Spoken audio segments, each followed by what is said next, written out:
Well, good morning and good evening, to Good Mr. morning. James over there in the UK. It's what 8:15 on a Saturday morning here on the East Coast of the US. We got about 10 people in. What time's it over there for you guys, James? So we're just rocking up to 12:30. So midday, lunchtime for those that have got any sense, and a strong coffee to keep us going, obviously. But yeah, we're all going good. Obviously, you guys did a wonderful job last night with your auction, so congratulations on that. That was pretty cool. A lot of fun. Yeah, it's all going really, really well. I'll give you an update on all the different bits and pieces in about 20 minutes or so, I guess. Okay, very good. We're joined here with Whitey was with us last night. Welcome back. Yeah. Good morning. How's your build going there, Whitey? Good. I jumped into a Tamiya Jeep. There's the chassis, the body going together. Nice little kit. And off to the side, I'm working on the Model Geeks March Madness build. Yeah. Stroking along on this F80 as well. So kind of juggling two hats here.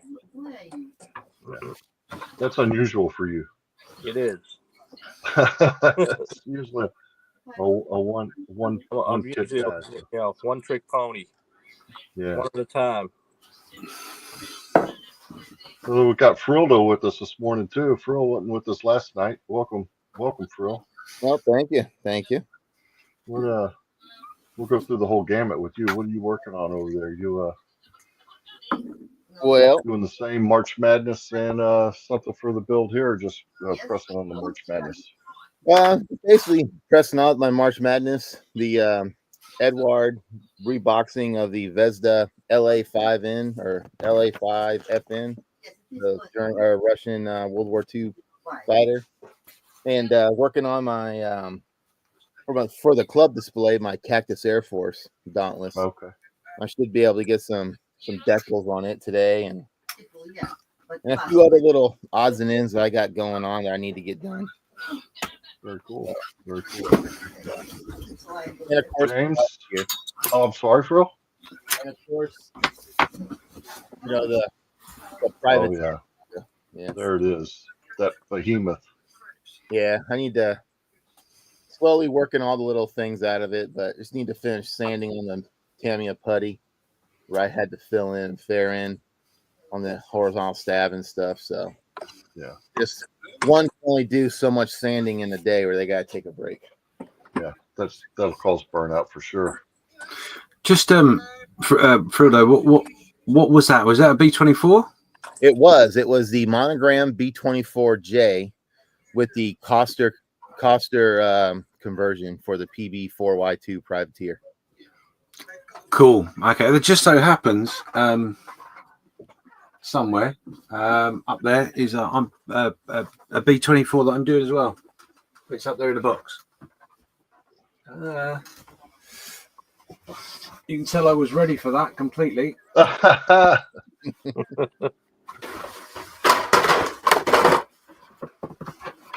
one there. Yep. Yeah. Is that the same kit? It is the same. Well, I did the J. That's a D. Which Sorry. Yeah. Okay. I have parts of the D. I had like 2 D kits as well, and part of a J kit. And okay. So it took like sacrifice 3 Monogram B24s to get out here. Yeah, it's not a bad kit. It's of its age a little bit, but it's a great kit. I mean, Monogram hit them with all those bombers from the 70s like that when they did that, the B29, the B17. And a lot of people, like, I know their Century series were like home runs. And still, like, they say the Monogram 48 scale A10 has the best shape wise of an A10 that's out there. So, and that kit came out in the mid to early 80s. Yeah, about that, I guess. Yeah. Can't knock them. But yeah, cool. I'll look forward to looking at that because mine's going to go relatively well. I'm not really fussing with it too much. It's more about what goes on outside. So we've got a group build on the Model Officers Mess, which is to do with assembly ships. So okay. it's all about how it's painted. All the other bits doesn't really matter too much. So I know there was one that Shep Payne had done where it was like a diorama and it showed a guy painting the formation ship, because they would have one that was painted up in like weird colors, and this was like white with like different color polka dots, and that was the formation ship. They would take off and circle, and all the other bombers knew where to form up on, and that's where they would. Yeah, and it's kind of cool because it shows little boy out there at the spray gun. You know, he's like spraying the white on, and it looks kind of cool. Yeah, the one I'm going for is a black and yellow square one, like quite a busy thing. But yeah, I just went with the easier one. I could have done the dots if I'm honest, but lazy. I know for our club build a couple years ago, like they did a build of a Monogram B-17 in the club where I think they had like 15 or 20 club members all took apart in building it. They would work on it, and then you would pass it on to another guy, and they would do stuff. I think when it came time to painting it, I think everybody did their own thing, right? Everybody painted it however you wanted to paint it. So some had like the white with the polka dots for the formation ship, and some of it was OD, and I remember that going around. Yeah, that's cool. Very cool. I think Vince has that kit, if I'm not mistaken. I think he does. Yeah. So, James, what are you working on? How are you doing? Yeah, I'm doing all right. So the great news for me is I had a very simple kit. Basically, I'll show you 2 seconds. The wonderful thing for me is I've actually finished my kit. Oh. So this was my kit. The kit was to make a box frame, which is what I've done. There you go. However, obviously something's got to go inside it. So what I did, without showing you, what I did was I asked the audience, them, what do you think I should do? And they come up with loads of different things. And eventually I made a decision that the few things that, because I said I wouldn't do exactly, unless it was something like an amazing idea, I'd do bits from people's ideas. So we had like the Life of Brian scene from Monty Python. We had a boxing ring with a Tim Tam and a penguin fighting, which is an in-joke between us and Australia. Some underwater scenes, facade, pillbox, medieval castle, dressing room, Malcolm's shed, me building a diorama within a diorama within a diorama within a diorama. 48 hours. Yeah, anyway. Wasn't going to work, huh? Yeah. Doctor Who, the TARDIS in flight. Just loads of ideas. But what I wanted to do is I decided I'm going to go with a facade of some description. So obviously what I didn't say was that I was going to put some figures in it. So I picked this out of the stash because it just happened to be the first one I picked up, which is the US Officers Pack from Mini Art and 135th. A little bit flashy in the kit itself. I don't know how old it is. I'm not really that anal about those sort of things. But the upside is I've made the figures, all the figures from the box. All I've done is I've just primed them in black and a little bit of white over them to bring out some of the bits and pieces that I might colour. But I don't know which ones I'm going to use. I might put all of them in, or I might just put a couple. I don't know. But they're going to be painted at some point. And we'll see how we get on with that. But obviously it needs some sort of background, right? So using the information that people have told me in the chat, in the studios, etc., I picked out a facade. Medieval castle sort of tingled my interest a little bit. A mossy wall. Now, a mossy wall, I don't think I've ever done a mossy wall. So that was something that was like, oh, okay, yeah, that might be interesting. So I had a rummage around to see what I could find, and I found. One thing I forgot to say was I did say that I would have to work with some card and some. Oh, excuse me, it's been put away, obviously, but and some XPS foam, and then anything else I could find around the studio, so to speak. Anyway, I upped my game a little bit because I remembered. I've got some of this balsa foam, which I absolutely love. So this is what I've done so far. Very cool. So that's going to be the back wall of the frame, and then obviously whatever scene we do in front will be just in front here. It's not very wide frame, but you'll get the idea if I, for example, just slot that in ever so careful because it's a tight fit. So yeah, be like that with a figure or two in the front. And then I can, when I've finished that, I can put it up on the wall and say, oh, look at that. It's my 48 in 48 for 2025. There you go. So I have to ask, those windows, that's going to be stained glass, I take it. Did you cut that out yourself by hand? Or? Yeah. So this is actually a kit that you can get from a company called USA Models in Belgium, I think it's based. And it's, give me a second, I'll just find a similar window. I do have one somewhere, I'm sure I do.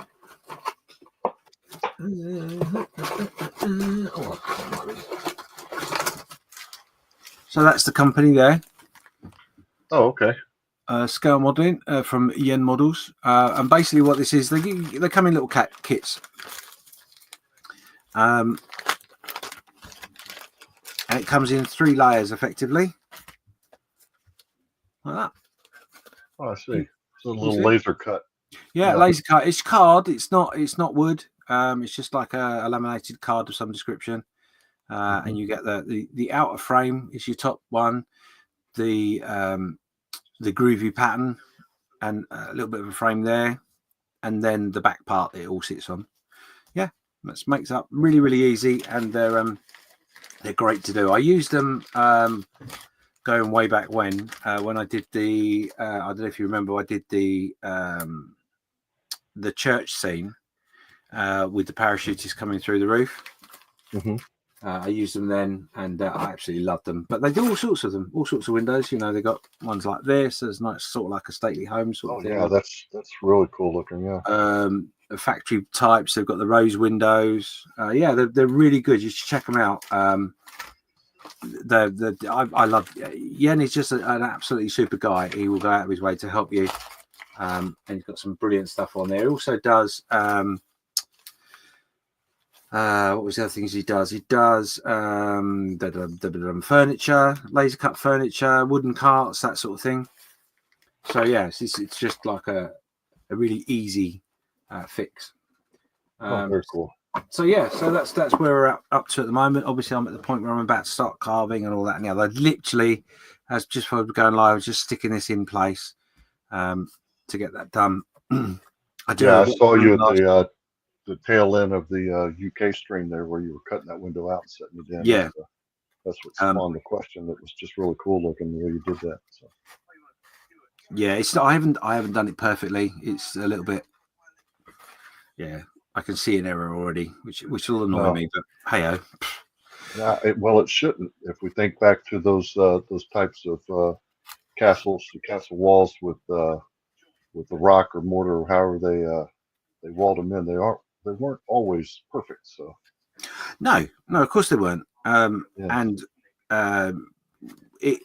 what it actually does is it gives me an opportunity to find a way, because it's something that will stick out and annoy me personally. No one else really will probably ever notice it.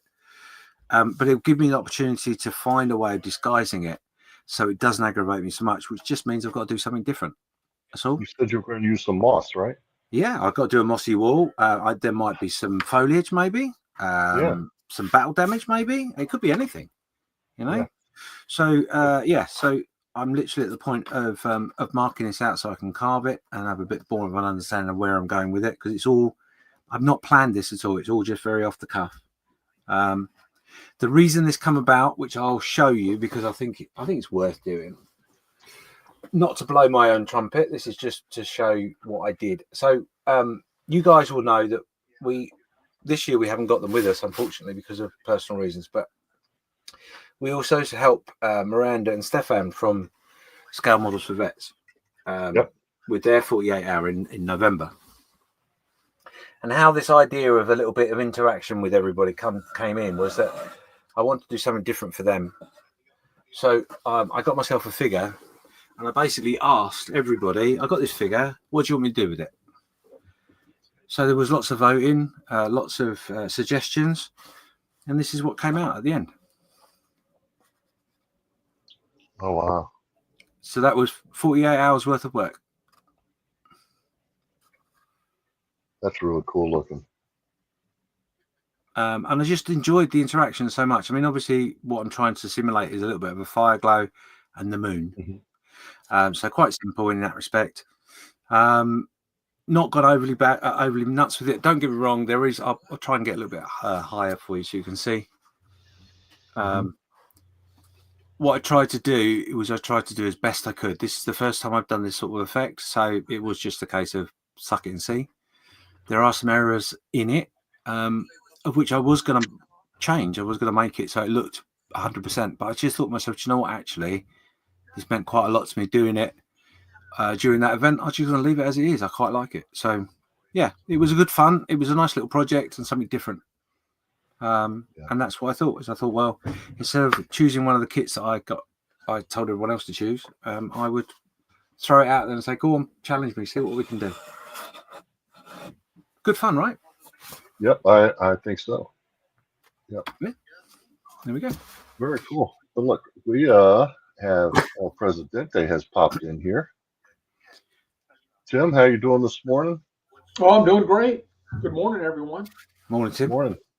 What you working on over the weekend? I'm A little bit of everything.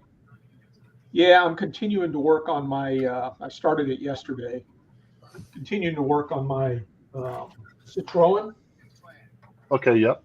Yep, little 48 scale Citroen. I was able to get to paint last night. We didn't a whole lot of parts, which is great. And that's the bottom of it. I mean, I've been playing around with how it's going to look, and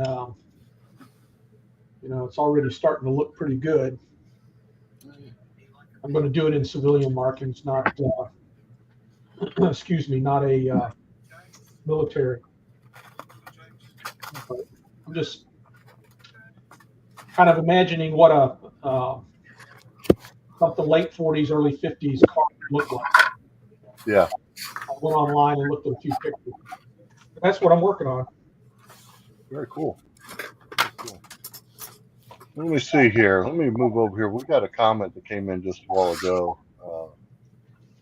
from Bobby G. Good morning from the UK. Great auction last night. You guys are amazing, extremely generous too. It's pretty humbling to see the community coming together from all over the world.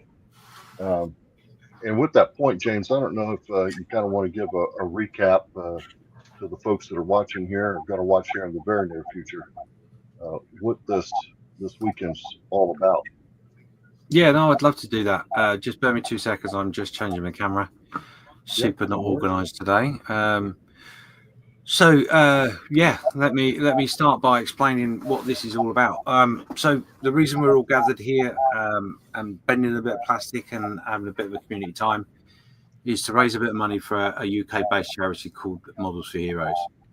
Models for Heroes are a charity who provide model making stuff and an environment for people who are veterans from the military and from civil service, so fire, police, etc., or the can still serving that are dealing with issues, mental health issues, and we use the model making as a well-being therapeutic process to get them away from having their mind completely bombarded all the time with what's going on in there.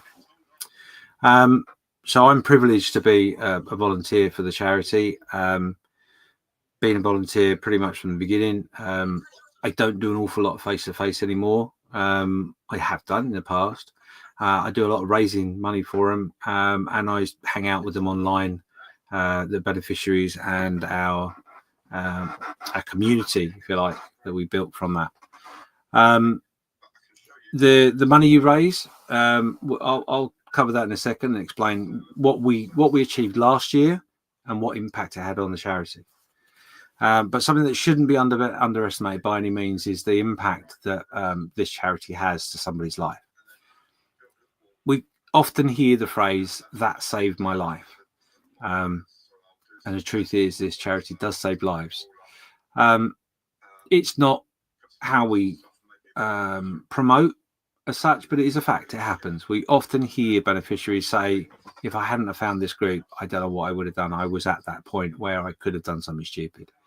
Had people that were at that point, literally, and this seems to turn their world around.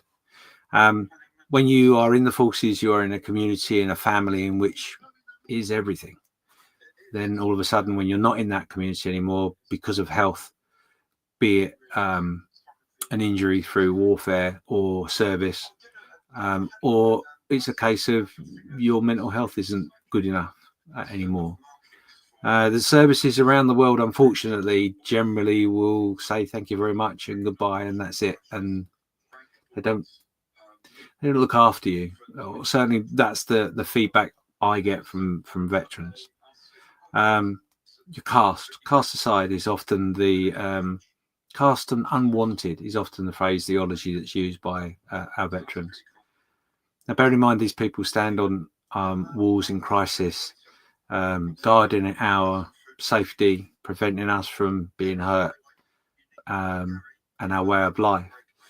It seems crazy that we don't put a little bit of effort into making sure that the other side of their service is as equal in gratitude as the service that we should show to those that are actually still serving. So this charity does that, and the people that work within it give their time willingly. A lot of the beneficiaries that are ex-veterans become volunteers themselves because they see the benefits. I'll give you a very quick story, which was one particular session I was in long time ago now, or was aware of, long time ago now, where a person joined a face-to-face group. We still do, but we went through a phase we didn't because obviously COVID. But he joined this face-to-face group, and he was with his psychologist or some professional he'd been dealing with for some time. He went in there with a closed mind of, I don't do models, it's not my thing, but I'll be here. And within 5 or 10 minutes, the camaraderie, the atmosphere made him feel like he could pick up a model kit. Within 10, 15 minutes, he's talking about his issues and problems like, two people having a chat, really. So much so that his therapist had to leave the room and get a book and start writing down notes, because in the 2 years she'd worked with that person, she gathered no information of any of this stuff. It was all brand new. It was all stuff that could then lead to help him move forward and find a better path of comfort within himself. Because a lot of the thing with mental health is, A, is admitting it to start with, B, is getting the help, and C, is living with it, because often it's one of those things you live with for life. So, and that's hard to deal with, really hard. So the money we raise, where does that go? What do we do? Every penny that we raise literally goes towards the charity. It goes to the charity. It doesn't go towards it. It goes to the charity, and they do with it what they please. There's no stipulation or ask. We just want them to make the best of it. Last year, between everyone around the world, we made just over £8,000, I think it was, off the top of my head. I should have that figure. I haven't, but anyway. Yeah, about £8,000 or so. What did that actually mean? What happened with that money? So one thing I can tell you that made a massive difference was that Malcolm was then in a position, Malcolm Charger, who is the person that made this charity happen. He was then in a position to move the charity forward in a productive way, which gave him the ability to make use of a better work environment. So where they were was a small little room, which was mainly storage and shelves. And if you can imagine this room that I'm in, it's not much walking space. That was pretty much all they had. The rest was all shelving and all sorts. No heating, ship containers to store their stuff in, which each cost rent. They're all money. But with the money we raised, we managed to move them into a better working environment, a better unit, where at least 1.5 of those containers are now empty and no longer rented by the charity, because it's all that stuff has been put into that unit. They're now working. It's a warm environment. It's got heating. It has the ability to make tea and coffee. it's an environment in which a beneficiary, if they're local, can turn up and literally be given a bag and go, go on, go and do some shopping. You need to have this many kits and these items, and it's like a supermarket sweep. You literally walk around and pick up what they want, go back to the desk and get paints, glues, cutting mat, nippers, all those sorts of things are all provided. Everything's provided, and then off they go and take that stuff home, take it to face-to-face sessions. In some cases, not in all, but some. And they join the online community where there's sessions where we don't do anything other than make models and have chat and banter. That's it. But that gives them the relief that they need to move forward in a productive manner, to build their future. Which you know, to think of it monetary wise, that's quite amazing, right? But let me boil it down to you to a way in which you maybe can put your finger on a little bit better. So a box. Every beneficiary that comes to the charity gets a box of goodies to start with. It's that like starter pack, if you like. I'm being advised yesterday that the cost for that box is around £40 to £50 English pounds each. So if you think about it, £50 a box, we raised £8,000. That how many beneficiaries is that we've helped in a year? That's a lot of people. An awful lot of people. Yeah. But it's not just the beneficiaries that we're helping, remember, and something that really must be acknowledged. Every beneficiary has a partner, a family, maybe a wife and children.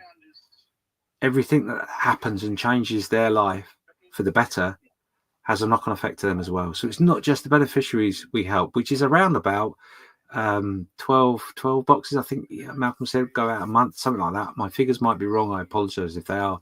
It doesn't seem like a lot, but that's 12 people that might have 12 partners or wives.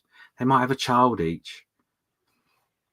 You know, it's not unimaginable that those 12 people could suddenly become 100 people that's affected. So that £50 is spent in such a productive manner, and such an easy manner. And you guys are all superheroes for being here and supporting it. And I can't thank you enough. Well, it's a lot of fun. I know we've had a blast each year, and it just gets better and better each year as well. We've had record numbers this year, Darren. Absolutely. You know, every session that we've had so far. I mean, this is part 7 of 14, so we're halfway through now. We've had 50 plus watching. That's not including. I've got a Discord group that I can see on my iPad off to my right hand side here. They can see me. They can't hear me because I've turned the microphone off, but they can see that I'm talking to you. There's 12 people in that Discord group right now. There were up to 15 people in that Discord group, and all you need to do to get on that group to go and chat to people that benefit from this charity or are helping raise money for this charity in this event is go on www.48-48.org and then go for the social link, and then you'll find the Discord link there. It's really, really easy. And then you can go and find out for yourself. Go and talk to the guys. They're there. They're wanting to talk to you to help. And one last thing I really want to say is so far we've got actually let me bear with me. Let me find out because I haven't got the figure to hand. But you guys raised, how much did you raise last night? Right at $2,000 last night. So you know that's phenomenal in itself, and you know that's no mean feat by any means. I wish that was the figure right now, but I know it's not. So the last time I looked, rather than be ignorant and look away from you, last time I looked, it was around about £600-700 that we got in the Just Giving page. Now we've also sold about £400 worth of merch this year, aprons, hats, t-shirts, clocks, socks. Have to be careful how you say that, but certainly all of those sort of things have sold. It's been amazing. We sold loads of stuff. We've only got 10% because we used a big company to make sure you got your stuff made locally to you, so you got it in time for the event. But that's really made an eye-opener for us. We also had patches made for this year. We had a limited number of patches. Those were really nice. Which were pretty cool. purposely made with errors so that they made them unique. I wish. But yeah, they're there. So, you guys have really dug deep. And I think all in all, we've got about £50-ish, I think, from the merch as our commission that we'll get at some point. We'll transfer that over. The patch is made about £80 profit, which has already gone in, and people are donating. So, just keep digging deep. We set a target this year quite high, purely because every year I've done a low one. And I thought we'll see. I want a positive. If we don't reach it, it doesn't make a difference. It really doesn't matter. It's £10,000 this year. We raised 8 last year, so it's not crazy to think we'd get there. But if we don't, it's not a problem because we've earned £1, and that £1 makes a difference. We've earned £50. We've helped a beneficiary. We raise a couple of £1,000.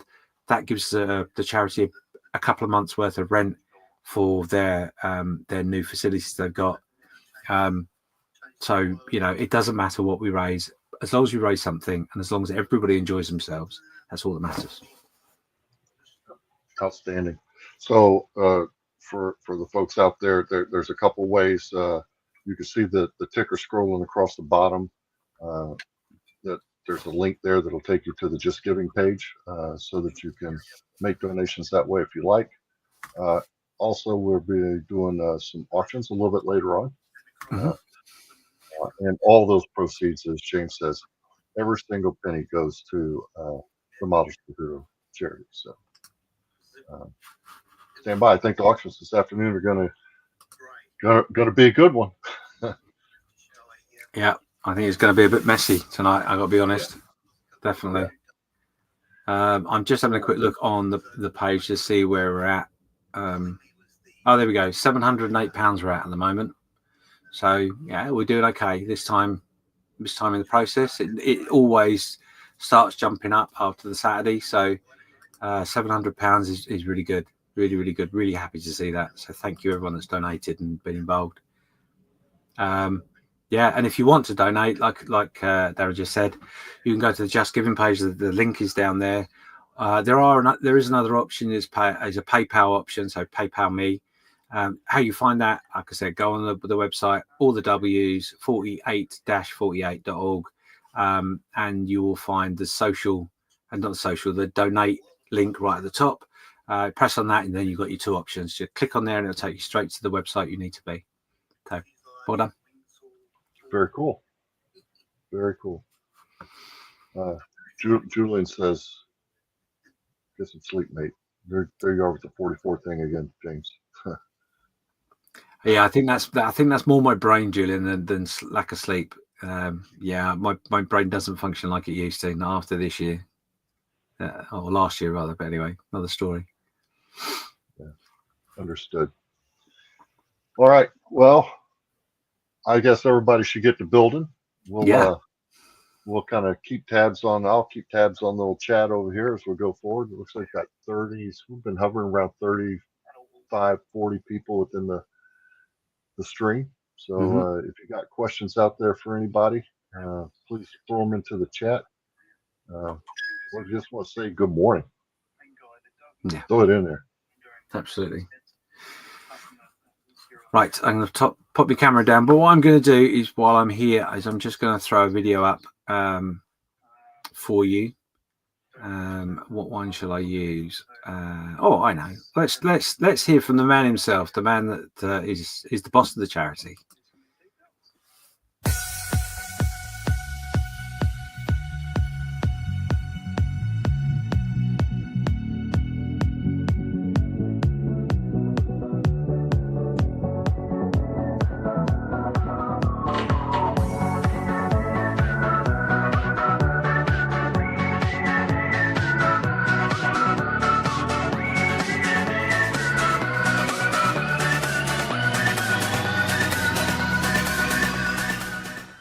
You're so green.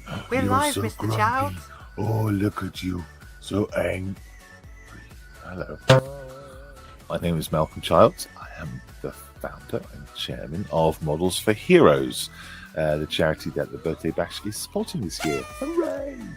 Models for Heroes provide model kits and guidance to the emergency services and the armed forces, veterans and serving of the UK. And we use the model making hobby as a meaningful, relaxing, wholesome hobby that can aid recovery and keep you on an even keel, well-being wise. It's fantastic that we have so much support and from all modelers across the world. So thank you very, very much for your hard work, for your plastic expeditions, and your dioramas and your models and everything else. Thank you very much for your hard work and your time and support. It means a lot to us. Do go out and stretch your legs and get some sleep and rest and drink lots of coffee and just moving about your shoulders and stuff and all that thing. Don't sit there too still. Enjoy yourself, have fun, and I'll be seeing you around. I'll be there building. Sure. Anyway, thank you very much. Enjoy yourselves, and goodbye. That's a wrap, everybody. Oh, don't work with children or amateurs.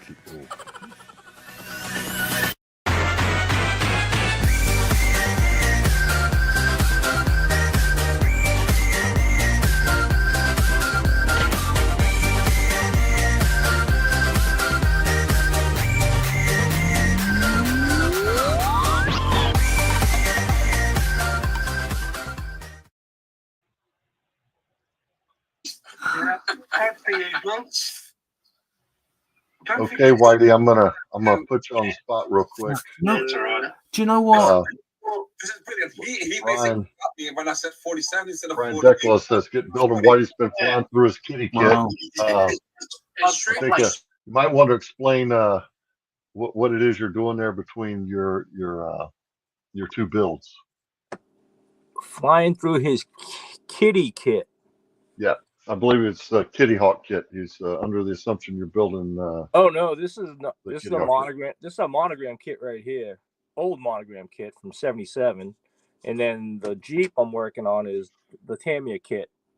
From Tamiya Jeep. So yeah, I need to get onto my Jeep and leave this March Madness thing alone. But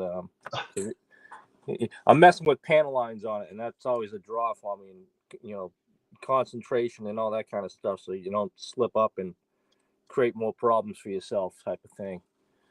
Yeah.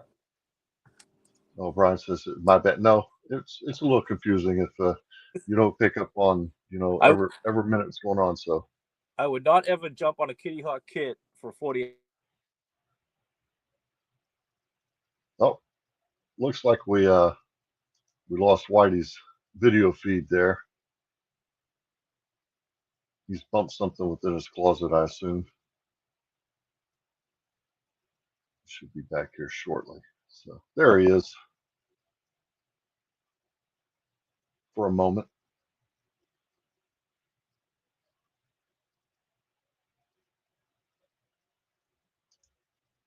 We'll let Whitey get his technical issues straight there, and we'll bring him back into the feed.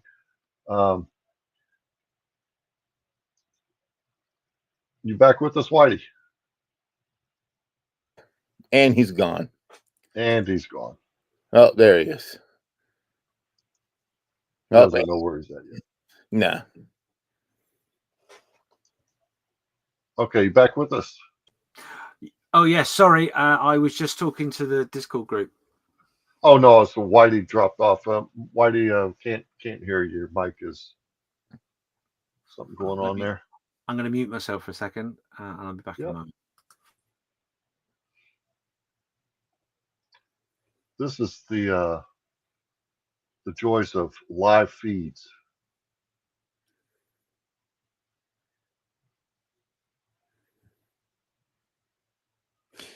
Man, it's like it's kicking his ass over there. It does, doesn't it? Oh, there he is. No, he can't hear us. We can't hear you, Whitey. Boy, he's talking though. He's mad at something.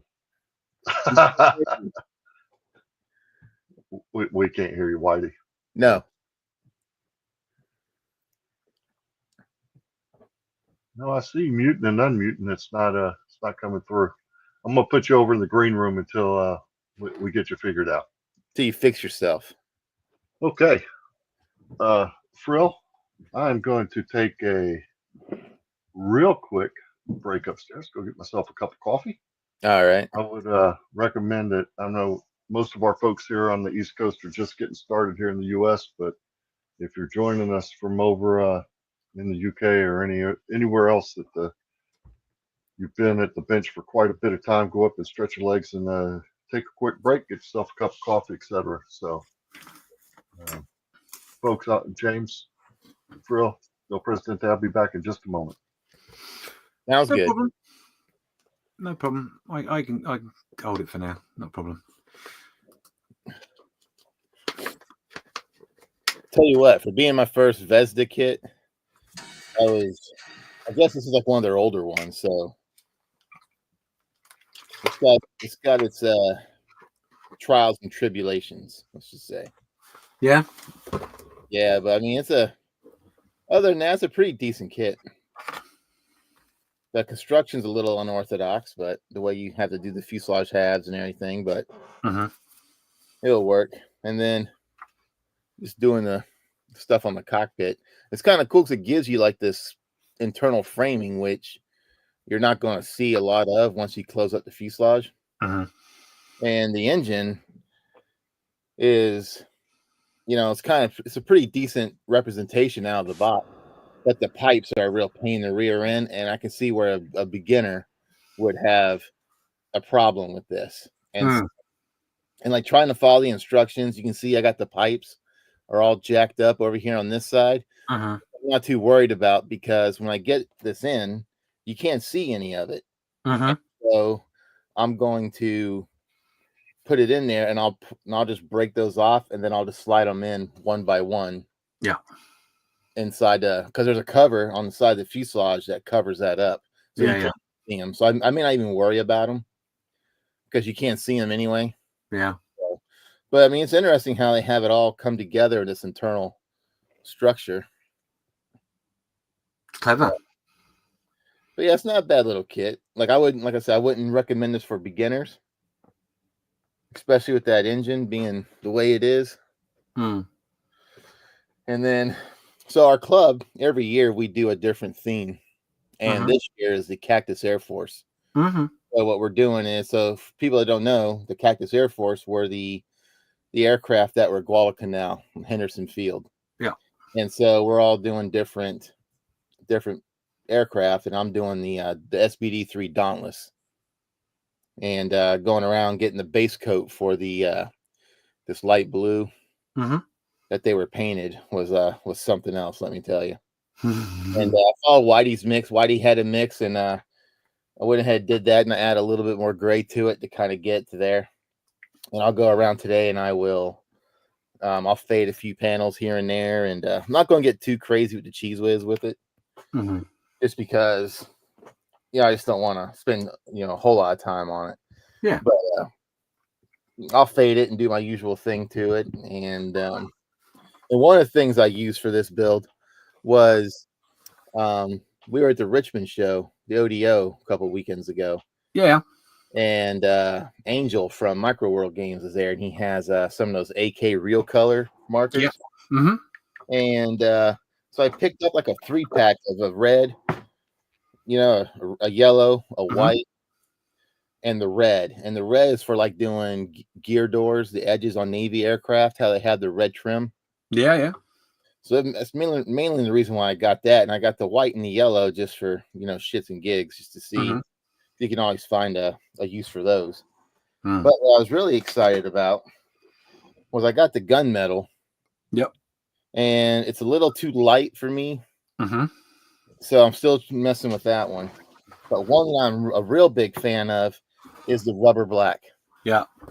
Because that was what I did. So I shot the wheels, using the mask set, and I shot them, painted them. Like I think I just did on Tamiya flat black, painted the rim. Then when I came to touching up the wheel from overspray or whatever, I just used the rubber black AK marker, and it does a phenomenal job.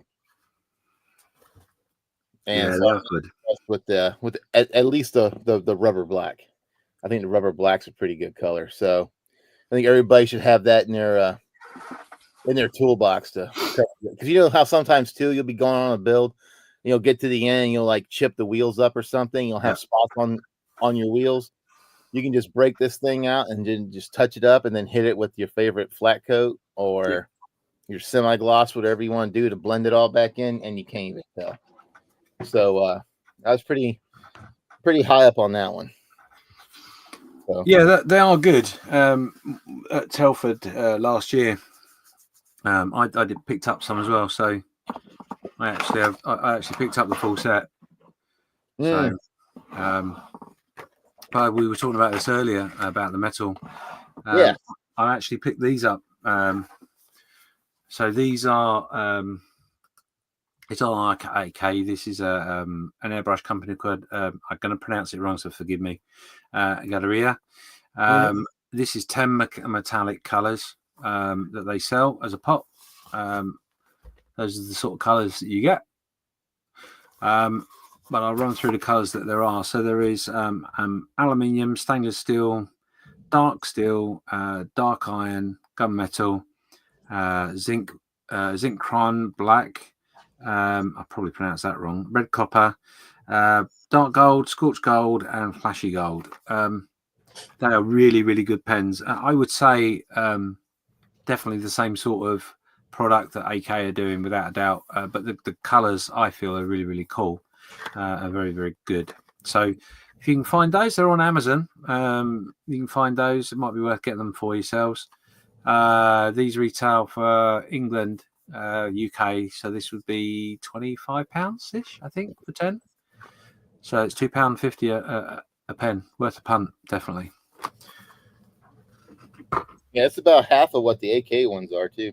Oh yeah, they're cheap for what they are. They're super cheap. And I, if I'm honest, I mean they do airbrushes. That's what their main business is. Seeing a lot of their stuff around, but not had anything to do with them as such. And I thought, £25, I'll take a punt. I'll give it a go. Oh yeah, definitely. And yeah, definitely. I've only used them slightly, a little bit here and there, but the finish is nice. They're from what little I've used of the AK markers as well, I don't see any difference at all. So I'm sure AK will bring out a similar bundle at some point, I guess. But cost-wise, it's a no-brainer, really isn't. And I know that company is heading towards, if it's not there already, to the US. So yeah, Amazon. Check Amazon out. If they've got them there, they'll do it from Amazon, easy peasy. So that's my recommend. Yeah, I was pretty impressed with the rubber black at least. So yeah, rubber black's very good, very very it good. Kind of reminds me. Remember back in the '90s, in the '80s, when testers had the paint pens that they had. Yeah, and I remember their like slogan was like the days when you don't want to break out the bottle and brush. Yeah, and it had those markers. Yeah. Well, because for me, like the only products that I could get were Model Master, which I used Model Master exclusively when I was in my younger days. And Model Master, they had the straight up FS numbers. Yeah. So when you needed a particular FS number, you knew testers. You knew that Model Master had it. And I remember them being the bee's knees of model paint at the time. They were, yeah. And I remember like, oh man, look at that. Like when you buy a tester's kit, they would have the color swatches in the back of the instructions in their little catalog thing. Yeah. Yeah, man, I remember. Excellent.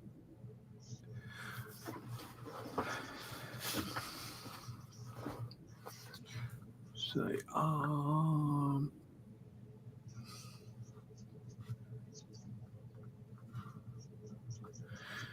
I'll answer that chat because it's aimed at me. So Julian says, James, don't do what I did with my brain. Turn it off, turn it on. Once off, I forget how to turn it back on again. It was 50 seconds, that was. Yeah. No, I'm very much like that myself at the moment. That's in relation to me making a comment about the 44 instead of 48. Do you know what?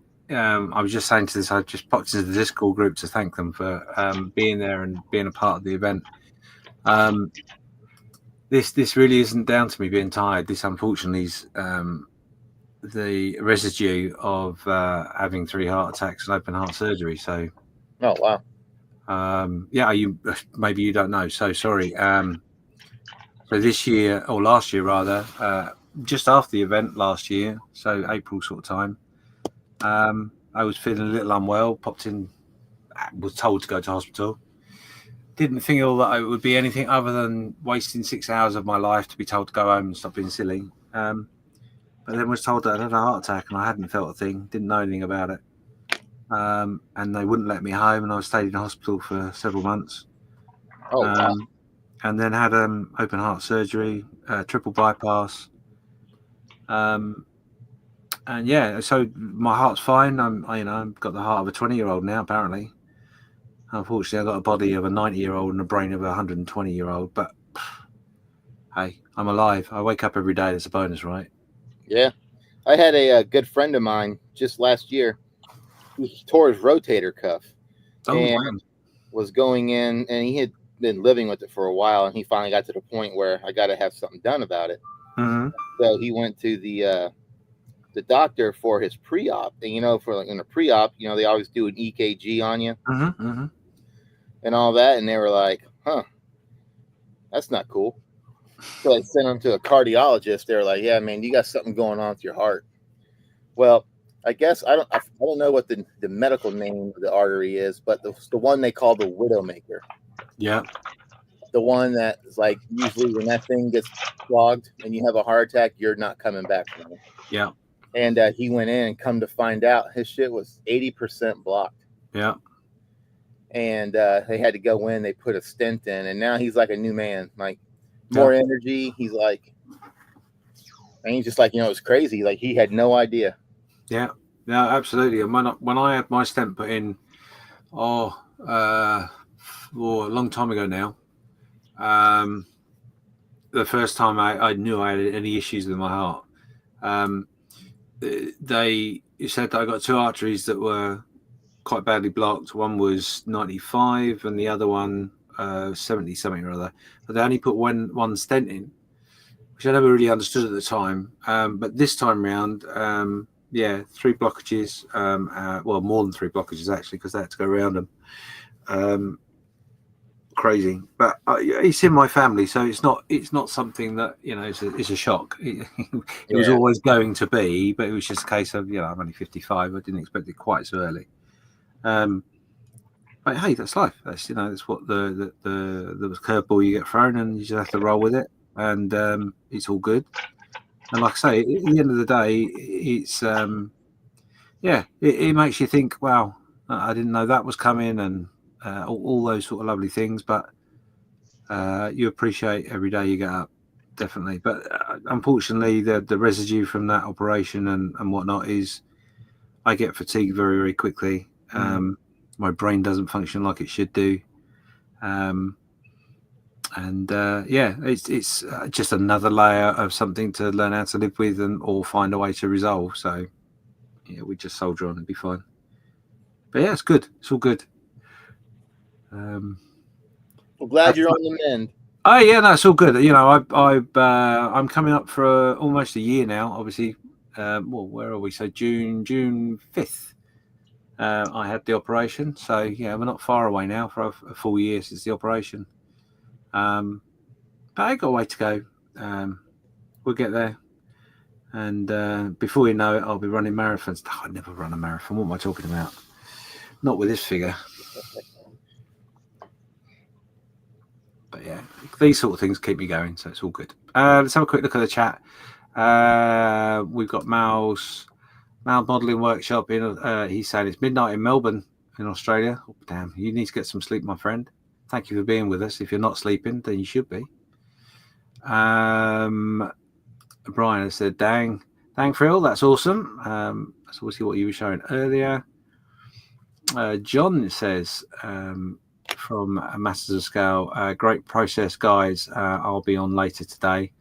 I have to bring a daughter to gymnastics. Well, family first, fella. Family first. We'll see you soon. And David Cummins is in there in the house as well, saying hi to all. So that's all good. So for my colleagues and friends who are watching and sending me nagging messages, yes, I'm aware that I need to take a break at some point. I will, 100%. I'm going to be with these guys for a little while, and then we will, once these guys have done their 4-hour slot, they will go over to Australia. I think it is. Is it Australia? I can't remember. Yes. And the Australian guys will take over, and that's the time when I will disappear and find somewhere to lay my head for a little bit. So don't worry, I will take breaks. I am eating, I'm getting up, I'm drinking, taking lots of coffee on board, etc., etc. So, what time of day is it where you are? It's morning, right? Yeah, it is roughly about 9:15 in the morning for us. Cool. Okay, so what we're going to do, we did this on because obviously Darren, I want Darren to do some model making because he doesn't do very much in these events often. So I'm here so he can sit and do some model making. Get around to that bench, young man. I can look after this for now. Naggy.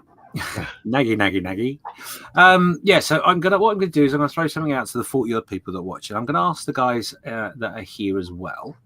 But we had a conversation about breakfast. What would you term as a good breakfast? So obviously, for me being English, a full English breakfast is definite. That is the best in the world. I'm sorry if that offends anybody, but it definitely is. And then we basically deconstructed what breakfast would mean. So we're not going to do that because obviously I'm not on the English stream. We're on the American and Canadian stream. So guys in the chat, guys in the studio, think what you would say is your best breakfast for your nation, and then we can deconstruct it and see how we can mix things up. What people do maybe that is a bit weird, or maybe there's something about breakfast that gets your goat that you really wish they didn't do. So we'll come to that in a minute. Get your comments and stuff in the chat. There's 44 of you watching. It's just a bit of fun. Yeah, I know it's not model making, but hey, it's just fun. So, Darren, what is your breakfast of choice? Microphone. Remember my first time. You are asking the wrong guy this question because I don't usually eat breakfast. Well, even if you go away on holiday? No, I just don't. I'm not a morning eat guy. Okay. If I do, it's very traditional. Just eggs and bacon or some sort of protein and some toast. I'm just very simple. Hell, I even take just a bowl of cornflakes and be happy. So okay, pretty simple. Cool. Okay. Frill, what about yourself? What would be your traditional breakfast? Your go-to American breakfast? Being how I'm from the South, Cool. we really don't like. I'm kind of like Darren. I'm not a big breakfast person during the week, but on the weekends would always be when we'd have like a breakfast, and usually it was biscuits and gravy. Okay. With 2 eggs over easy and bacon is my go-to. I love biscuits and gravy, and if I could eat that, I'd probably eat that every morning if I could. But during the week for work, I don't eat breakfast, and if I do eat breakfast, then I don't eat lunch. And if I don't eat breakfast, then I'll eat lunch. And so it all depends. But if it's a breakfast and it's biscuits and gravy, 2 eggs over easy. Yeah. So just for anyone that might be watching, like myself, that's not from the US, biscuits and gravy, that's not like hobnobs and gravy, is it? No, I'm gonna say no on that. It's not a cookie. It's not a cookie. No. Yeah, cracker. Yeah, we have different versions of biscuits. Okay, I do know what they are. I just thought I'd Yeah. throw that in there. El Presidente, hi, how are you, Tim? Oh, I'm doing great. I haven't spoke to you for a while. What's your go-to traditional breakfast? Go-to is 2 eggs over medium with a stack of pancakes and strips of bacon, crispy. Lots of maple syrup and preferably some blueberries on my pancakes. But So- I got to say, my close second is I'm with Frill is biscuits and gravy, Uh-huh. with a side of grits, a couple slices of toast, lots of butter, and a big old steaming cup of coffee, black coffee. Oh yeah. Oh, Better Joe's always good. Always You good. know, we were just discussing heart issues, and Well, I do that about once every couple of weeks, or when I go to a show. If I'm at a show and we can hit breakfast on the way there or way back. yeah, no, that's a true statement. The Waffle House before a show or even after the show late at night is breakfast late at night is good too. Breakfast Absolutely. any time of day. That's what breakfast is when you wake up, isn't it? So if you wake up in the middle of the night because you're doing shift work, Yeah. it doesn't matter. I mean, I'm with you too. Don't get me wrong. I'm not a breakfast person. I generally don't like eating in the morning. I generally won't eat until at least 12 or maybe 11 at push.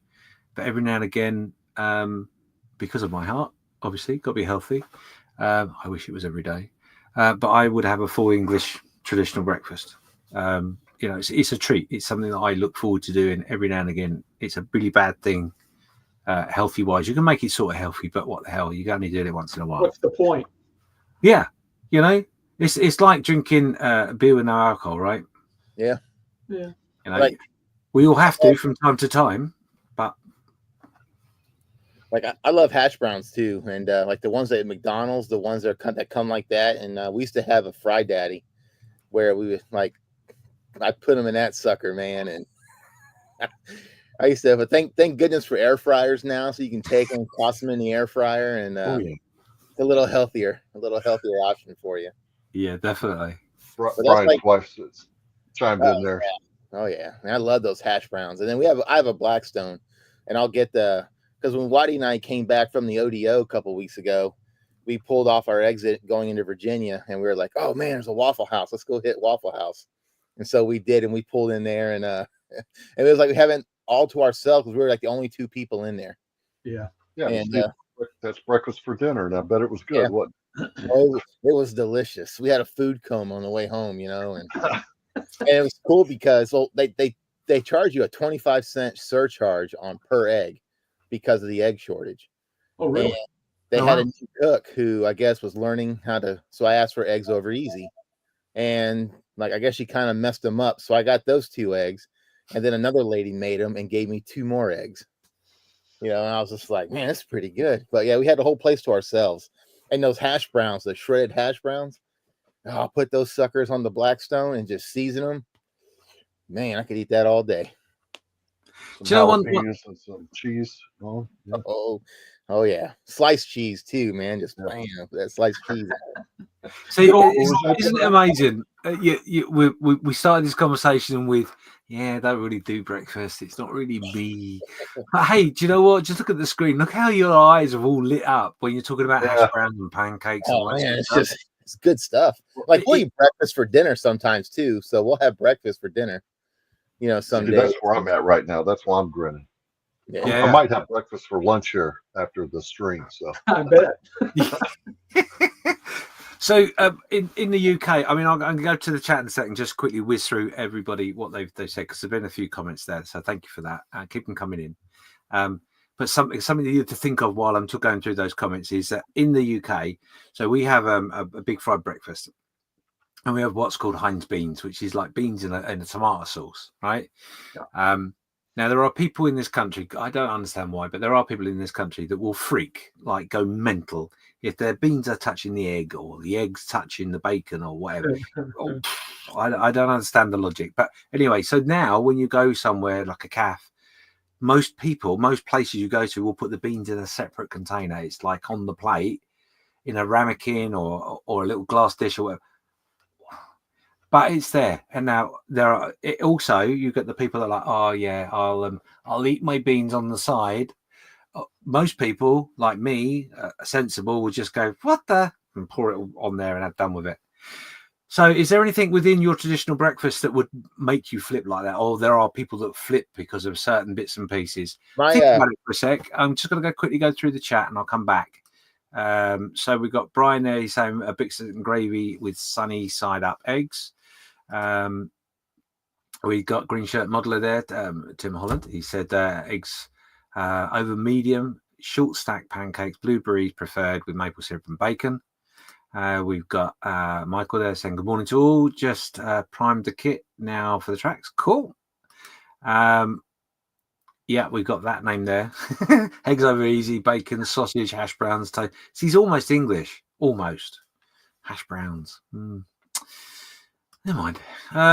You got Phil there. It says breakfast. Well, as a Brit, here we go. When I travel to the States, it is always a short stack of pancakes and bacon shrapnel. Is that right? With maple syrup. Okay, cool. These are all things I'm not familiar with per se, but that's cool. Nat says eggs over easy, toast, sausage links, hash browns, good coffee. Pretty popular choice with the guys on here. Yeah, I would say so.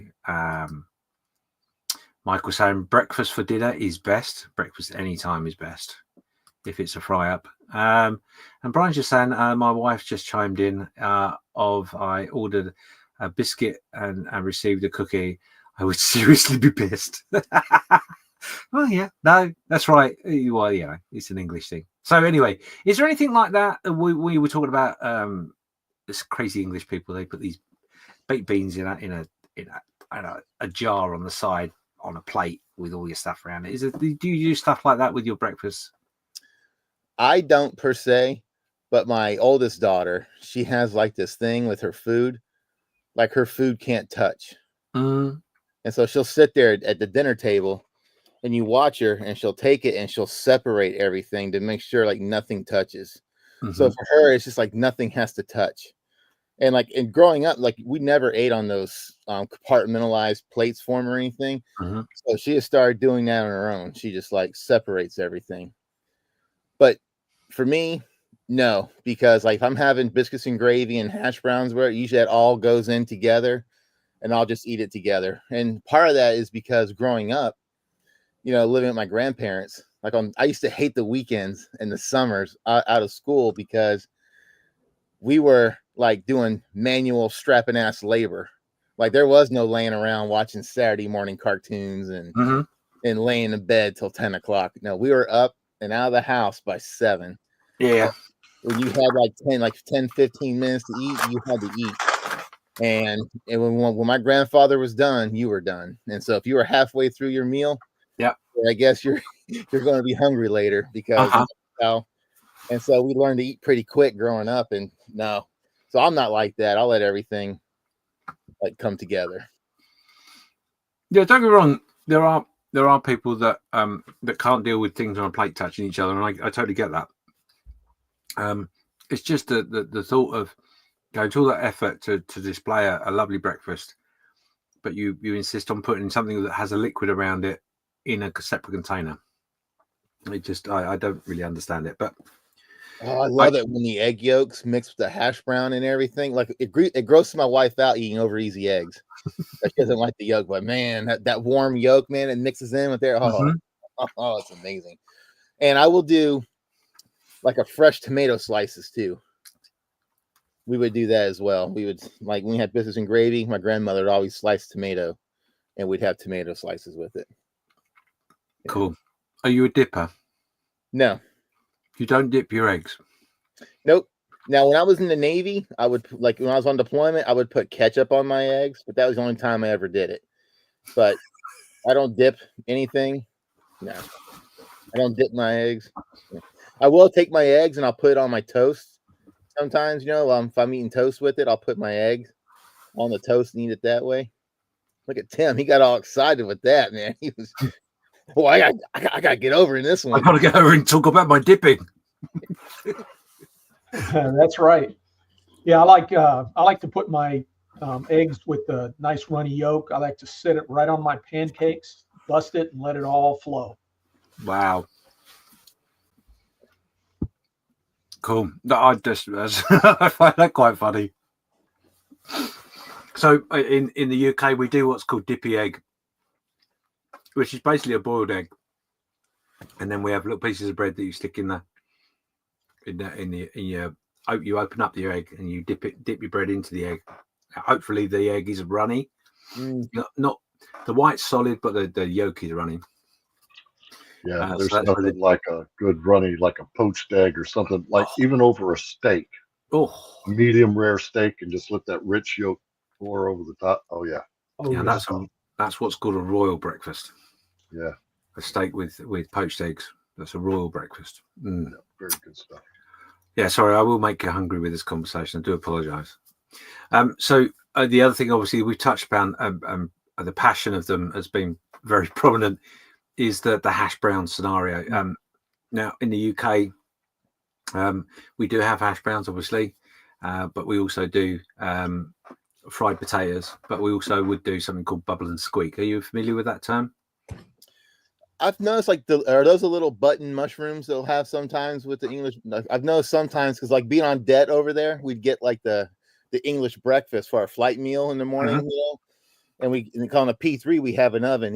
And they would fit right inside the oven. And you could stack them. And I remember having like blood sausage and the pork and beans. Well, we call them pork and beans, and then the little button mushrooms. We always had mushrooms with them. So the bubble and squeak, what that is, it's potatoes that's mashed. Not you either mash them or crush them, basically. Cooked cabbage in amongst it. Carrots sometimes if you're a bit of the heathen, but mainly cabbage. So Brussels sprouts, if you know what I mean, the little tiny cabbages. Oh, I love Brussels sprouts. They're brilliant for bubble and squeak because anything you got left over, you stick all in the same pot, mash it all up together, and you fry it. Wow. Fry it in a frying pan, not deep fat, just on a frying pan. Toss it over until it's hot. Done. But that's bubble and squeak. So that's a traditional thing for us. Hash browns are very popular now in the UK. I do like them, but if I had to choose, it would be bubble and squeak all day long. Yeah, that sounds like, because I'm a huge Brussels sprouts fan. My wife does these like we eat Brussels sprouts all the time, and then like Thanksgiving and Christmas, she'll do it.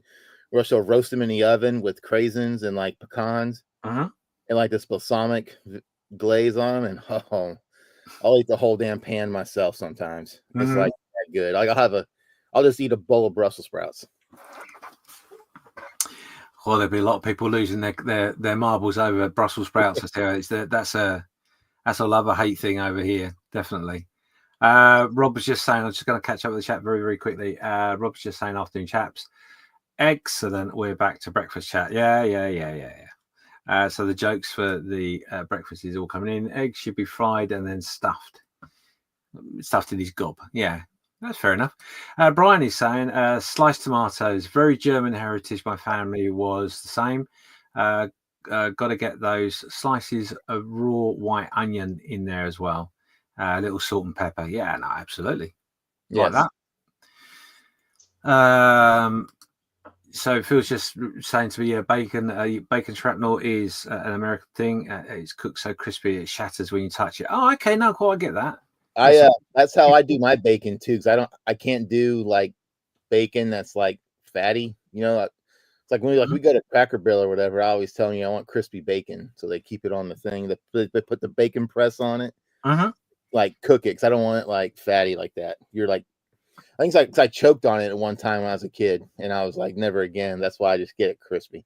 That makes sense. Totally makes sense. Well, I quite like crispy, but I'm tolerant either way. So, Idle Hands Modeler says scrambled eggs on toast with hot sauce for him. Yes, for them. Yeah, no, that's good too. I like that. Hot sauce is something that's really making a storming rush into the breakfast scenario around the world, in my opinion. But Jim's there. He says that the way to prepare Brussels sprouts, they are so bland when steamed. Yes, they can be. They can be. It all depends on how hard you steam them. If you steam them so there's a little bit of crunch in them, which is a bit French, I guess. They do keep a lot of flavour. The problem with Brussels sprouts and cabbage, for that matter, I don't know what you guys were like when I was a kid. They were the sort of things you put in a pan and you boil the day before. They'd still be boiling with hot when you go to dish them up. They just cook them for too long. That's all. Oh, wow. Yeah. The Flying Dutchman, he says, shortly cooked Brussels sprouts fried in a pan with bacon, onion, garlic, and sour cream. Oh, very nice. Sounds good. Very nice. Gary Stuff is there. Hi, Gary. He says, on our honeymoon in USA, I'm sorry, I'm going to pronounce that wrong. I do apologize. There was a breakfast place that fired up a barbecue pit at sunrise so they could do steaks for breakfast, eggs on top, and biscuit and gravy on the side. Breakfast for kings. Yeah, I would go with that. Jim's just saying all this talk of breakfast is making him hungry. Yep. He puts ketchup on hot dogs. I think that's a place for them. I wouldn't say it's for anywhere else, really. But yeah. You know, and it's funny for hot dogs, since it was brought up, I just do mustard and raw onion. That's it. That's all I want. Raw onions. Yep, raw onions and mustard. That's it. Okay. Is that usual? Yes. Yeah. Yeah. Okay. Yeah. That's what I was raised on. Wow. Again, Tim is from the South, so you know, yeah, these differences will come up from geographical differences, definitely, without a doubt. But I don't raw onions on a hot dog. Onions on a hot dog are lush. Don't get me wrong, but I would prefer personally onions that caramelize, so they've got a bit of sweetness to them. But that's because I like to be fat, basically, more than anything else. Yeah, that does sound nice, actually. I might try that one day. The chat's kicked off big time, and I've noticed that it's gone up to 56 people now in. Someone said breakfast was being served, I think. What else can we highlight on here? Because I'm going to throw a curveball in a minute, just because I can. Tiff is there, Dark Side Scale Modeling. She says that's nothing, Jim. Sonic puts ketchup on Sunday. I don't even know why I read that out. How can you put ketchup on roast dinners? Good sake. Sort yourself out. I will say, on YouTube, Andy F made a comment. He says, a full-on geeks lineup. And I'm like I keep looking, because I'm like, that's my initials too, Andy F. And I'm like, I'm not on YouTube. So Frill, you know where you are, right? I think so, yeah. Just checking in. He's just it's not that far gone today yet already. Yeah, so the whole catch-up thing, my one of my children wouldn't eat a roast dinner. So a traditional English roast dinner with gravy and all that sort of stuff, but you had to put spoons of mayonnaise on them. Oh, yeah, no, revolting, right? But hey, each their own.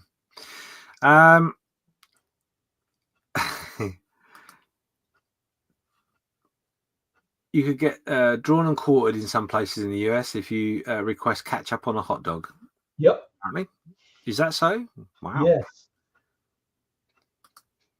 There are places like that. Wow. They'll give you the look, and then they'll go back and they'll come back and say, sorry, we can't find any ketchup back there. I like that. That's a good idea.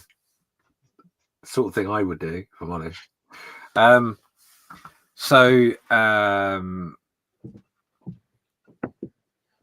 Yeah, we're up to date with the chat. So yeah, that was that was quite interesting. I do like the way everyone's eyes lit up when we started talking about certain bits of that.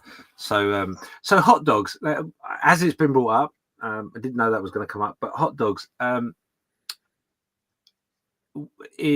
my experience, which is almost none, you see on the telly and in films and stuff, the hot dog stalls and all that sort of stuff. I've never seen raw onions, in fairness, but okay. Would you say that, guys in the chat, wherever you are in the world, let us know, because obviously we've got a good idea of where the south end of US stands on the old hot dog front. So if you're going to a hot dog vendor and or a restaurant, and you decide to have hot dogs for a quick snack, what's your go with it? Is it raw onions? Is it cooked onions? Ketchup? No ketchup? Cheese? Or It's going to be regional. I can see you've got an opinion on this. Yeah, let me so the raw onions, they're white onions and they have to be finely chopped. Yes. Okay, yeah. We'll put strips. Yeah, so Yeah, no yellow. I just want to, not a yellow, just a nice raw white onion that's finely chopped, diced. Off the chart.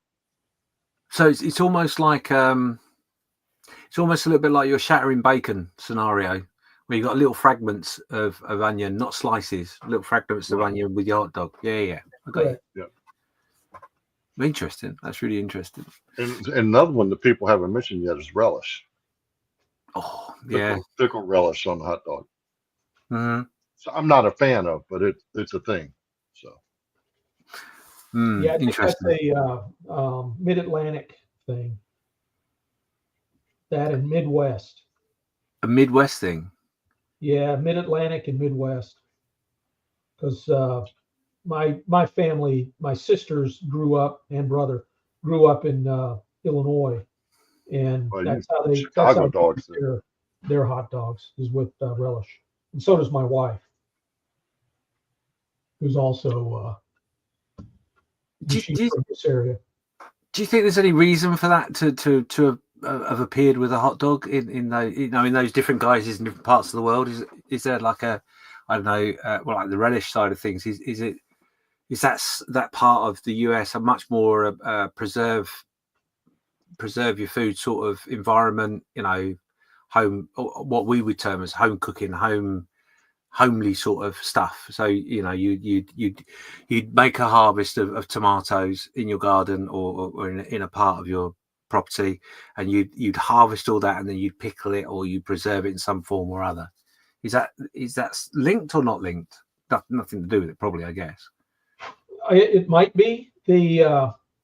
My dad, who grew up in Mississippi, which is about as deep south as you're going to get, he used to tell me that a lot of the foods that is considered Southern food were consumed by people that were poor. They couldn't afford the fancy foods. Mm-hmm. So things like onions were cheap. Onions you can grow an onion damn near anywhere. Yeah, absolutely. And that was just, when growing up, he would eat onions on damn near everything. Because that's what he grew up on. And like I said, I associate a lot of the Southern foods with you got to throw something together, and you got to feed a big family. You're going to do it with what you can get, and in some cases, it's odd. Now, something like a relish, that's canned. I associate canning with kind of the Northeast and the northern states, where you've got, and when I say north, I'm talking anything above the Mason-Dixon line, because there's it gets cold, and a lot of people need food in the wintertime, so that it's got to be canned. And then in the Midwest, there's a big German influence, which I think is why hot dogs there tend to be more like brats than they are hot dogs. Yeah, that's interesting. Let me just catch up. Theory, though. Yeah, no, it could be. I don't know. It's always something that interests me. Robert's just saying, what should I order? What should I order for Philly cheese steaks in Philadelphia? Is that what's or without? Whiz or without? With cheese or without cheese? Yeah. The great debate.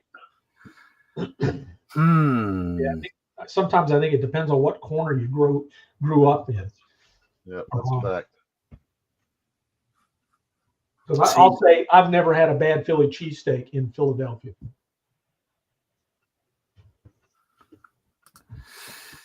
Julian's just saying, James, you forgot to debate on which egg to use. Oh no, I'm not going there.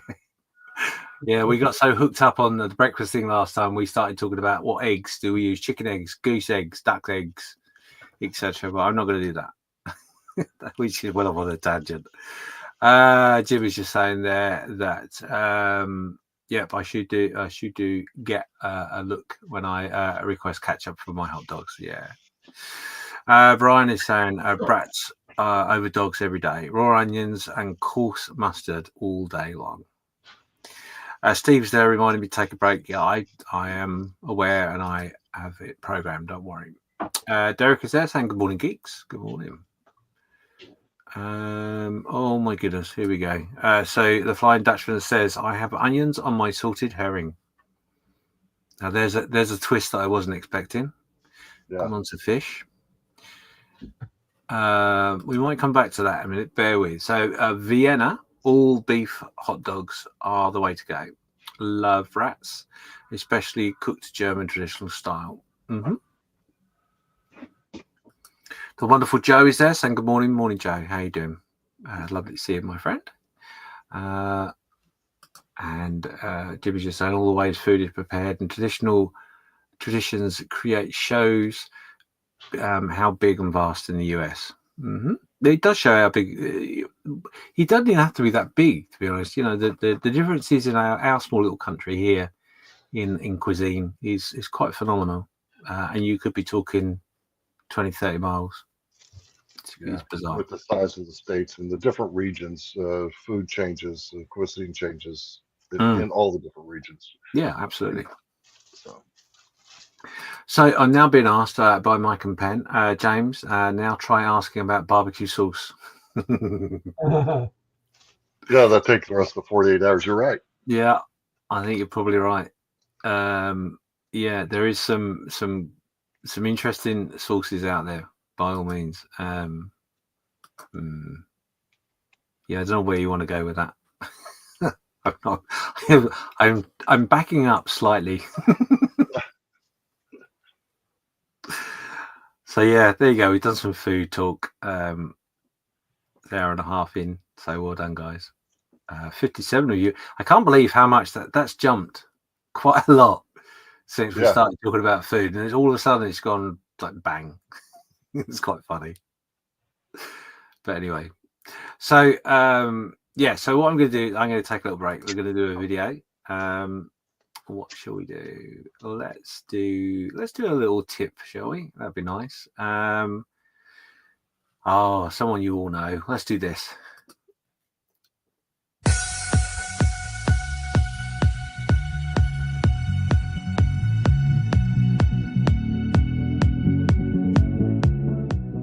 Good day, everyone. Today we're going to be making a small diorama base using 8mm carving foam. Now this is an ideal medium for which to carve all sorts of different types of textures, whether that be stones or bricks, or in this case we're going to be making a cobblestone street. I'll be applying this foam over the top of a small circular base, and the first thing to do is to cut the foam to a more appropriate size. As you can see, cutting is done very easily using my X-Acto knife. And because the foam is easy to use, adding different decorations or elements to your scene can be done very easily. In this case, I'll be adding some trolley tracks or train tracks down the middle of my street. The tracks themselves made from styrene, and then I'll just cut appropriate widths and lengths of the foam and add around it to build up the street level. Now with everything laid and glued in place, just flip this over and I can use the base as a template to cut out the general shape of my base.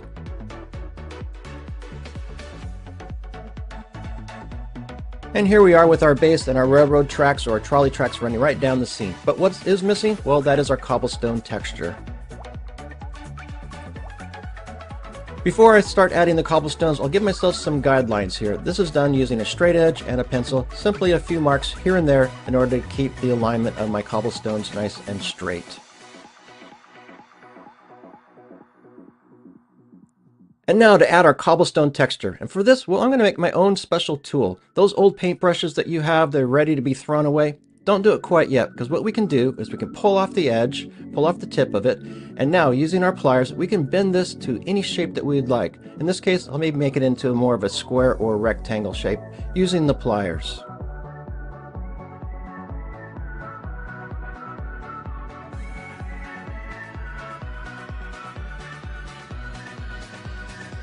And now that I have my shape in hand, now it's as simple as stamping the texture onto the base. Once again, this type of carving foam is nice and soft, and so it imprints very easily.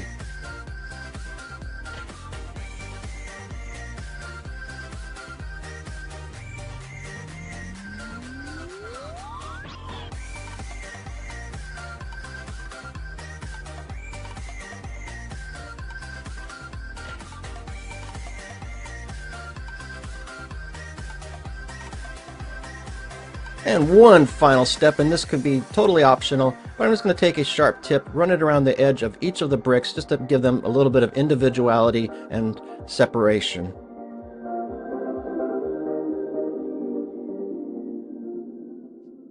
One of the characteristics of this type of foam is that it's very soft and easy to use, but unfortunately that also makes it susceptible to some damage later on. In order to stabilize the surface, either some diluted white glue, or in this case some Mod Podge, wiped across the surface, allow that to dry, and that will stabilize the surface from any further damage. Once that layer of glue or Mod Podge dries, now we can start the painting process. For this, I'll start with a base of black overall. And now it's time to add some color to our cobblestones, and how you choose to do this, well, that is totally up to you, whether you want to paint each brick individually with, say, a paintbrush or even the markers, airbrush the entire surface, or as I'm doing here, using shades of gray to dry brush over the surface.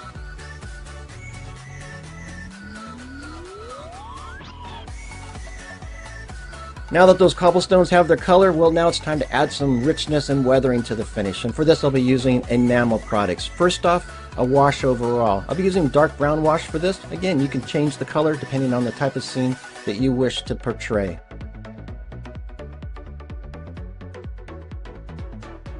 And one last step just to finish off the scene. I'm going to add some dirt and grime effects here. I'll be doing that using liquid pigments. Once again, the color choices, again, is up to you depending on your scene. I have a light brown and a dark brown color just to add some dirt and grittiness to my scene. And with that, we've completed our scene. Now it's just time to add the vehicle and some figures on here. As you can see, this was a very simple and easy process to do. It takes no time at all. Until the next time, everybody, happy modeling.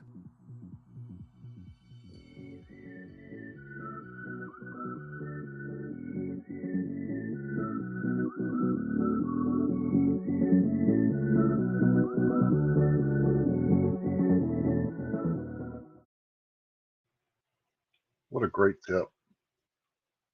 Great video, right? Yeah. Absolutely. Man, he does such great work, man. Mhm. Just one day I hope to be somewhere close to something like that, because I'm still trying to figure out how to make a decent base. You know, it's like everything. It's just giving it a go, and every time you make a mistake, you learn a lesson. So, yeah, it really isn't as difficult and complicated as it first seems.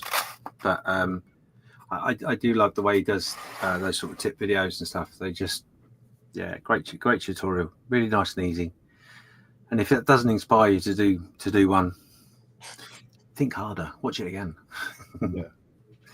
Anyway, I'm going to duck out because I have been up for quite a while, and I need to go and rest this face, because otherwise it's going to look really rough later. You can do that. All right, Take buddy. yourself a little snooze. yeah. Thank you for getting me to come and be with you guys. Sorry that I've made you all hungry, but have a lovely breakfast. I am hungry. I did the same to the guys earlier, so yesterday. So anyway, have a great time, and I no doubt we'll see you in a few hours or so, somewhere along the line. So be good. Okay. All right. Have a great afternoon. Take care. Bye. So Andy F here says, "Where are you guys all based in Model Geeks?" This is always assumed North Carolina or somewhere. Whitey's accent though. So we are we are south, only being that we're south of the Mason-Dixon line, but we're way up in the Mid-Atlantic area, just outside of Washington D.C. Andy, all five of us are literally within 10 minutes of each other. If that. Yeah. If I think that. your house would probably be the longest to get to, because you're further up the road a little bit. No, Tim's out there too. Up Oh, towards yeah, the that's other true. side, so That's it's- true. Yeah. So no, we're all in the same place here in in the Maryland area. Yep. And you're right, Whitey's accent. He's from Massachusetts. Boston. Yep. Yeah, Massachusetts. He's a masshole. Which is funny because my mom's family is all from New England. My brother was born there at South Weymouth at the Naval Hospital there. And we used to live there for a while. And my youngest daughter, Morgan, we moved here to Maryland. She was like 2. And when we first moved here, she sounded like Whitey. She had the long A. She would say "ka" and "ka," you know, and she was, and she would get upset because, you know, we would not laugh at her, but we're like, oh my goodness, you know, how do you have a New England accent, you know? And she used to get upset and everything. And so I remember one time we were talking to the pediatrician, and he was like, you know, it's just when they're developing sounds, because my kids went to daycare when they were old enough to, because we were like, we're not going to sit there and shelter them at home and their immune systems not get, you know, build up a defense. So nope, they went right to daycare, and it gave the wife a break too, so she wasn't going crazy at home. And so they went to daycare, and I guess, and the people we went to, the lady was the same one that watched Kristen when her mom went back to work. He was Navy from Maine, and they moved up to Maine and everything, and then we're up there. And so, and they all spoke French, and like both our girls, like Madison could count and speak French because they taught them French up there. And it was just, and so my mom's like, she had to learn English as a second language because growing up, she was in Frenchville, Maine, which is like, you could throw a rock into Canada, and she grew up speaking French. That's what they spoke in their house, was French growing up. Yeah. And so when she went to school, she had to learn English. Yeah. Brian saying, he's quoting Homer. Massachusetts. Massachusetts. Well, you got Taxa, Maryland, too. Yeah, you do. We call it the People's Republic of Maryland. Yeah. Speaking of, I think ours done next week. Yeah, same here. So for all y'all in the chat, y'all are building along. Do us a favor, go ahead and kind of post a comment. Let us know what it is you're working on, and how your build's going. Curious to see what everybody's got on the bench and is plugging along with this 4848. Hey, thanks, Andy F. We that's why we like doing the show, man, because we get to interact with a bunch of good people. That's right. That's weird. It's still weird seeing Andy F on the screen.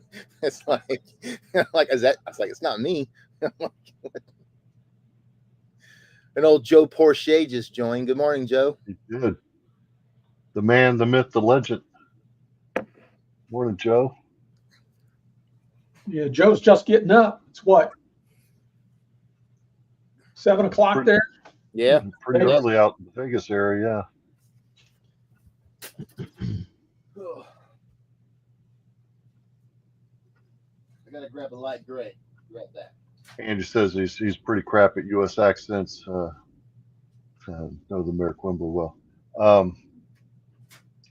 Yeah, being where we're actually originally from, because you got to remember we're all retired Navy, so we've come from all over. But I'm actually from the San Antonio, Texas area, which is, I was born south of I-10, which is down there. I think we're all, except for Whitey, all of us are from the southern region. Frill, you're what? Jacksonville, right? Yeah. Jacksonville, Yep. Florida, and Tim. What's the little town in Arkansas, Tim? It's a little town called Wynn. That's where I grew up. Wynn. I remember Tim and I were driving to the U.S. Nationals in Texas, and we drove through Arkansas, and if you blink, you missed the town exit there. So it was, the exit was small. yeah. Let's see, Scott is from South Texas as well. And then we've got Whitey. He's the mass hole from up north. Let's see here. Joe's coming back in saying good morning. It's good to see you. Earlier today than it was last night, huh, Joe? Let's see. We got an F4F from Eduard on the table. Gazillion parts for the interior. Yeah, I've heard that that's a pretty detailed little kit. I don't have one of those yet. I know that there was a buying spree while we were at Nationals. Was that in? Geez, that wasn't Vegas, was it? Where were we when the? Yeah, it was Vegas. Well, Vegas, where Eduard brought all those Wildcats and started selling them. Yeah.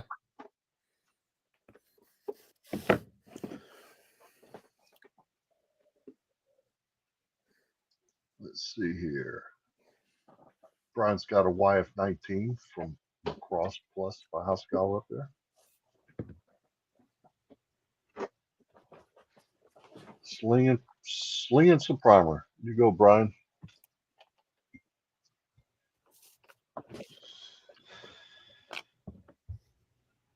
So Robert says he's heading to DC, Chesapeake, Philly, Baltimore in the summer. Looking forward to it.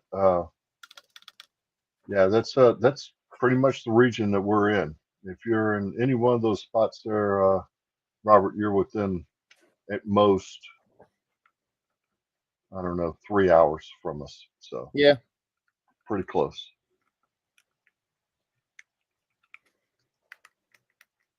Joe, I'm the sniper Porsche says I signed in real late yesterday, like 5:20. That's I guess that's late for you.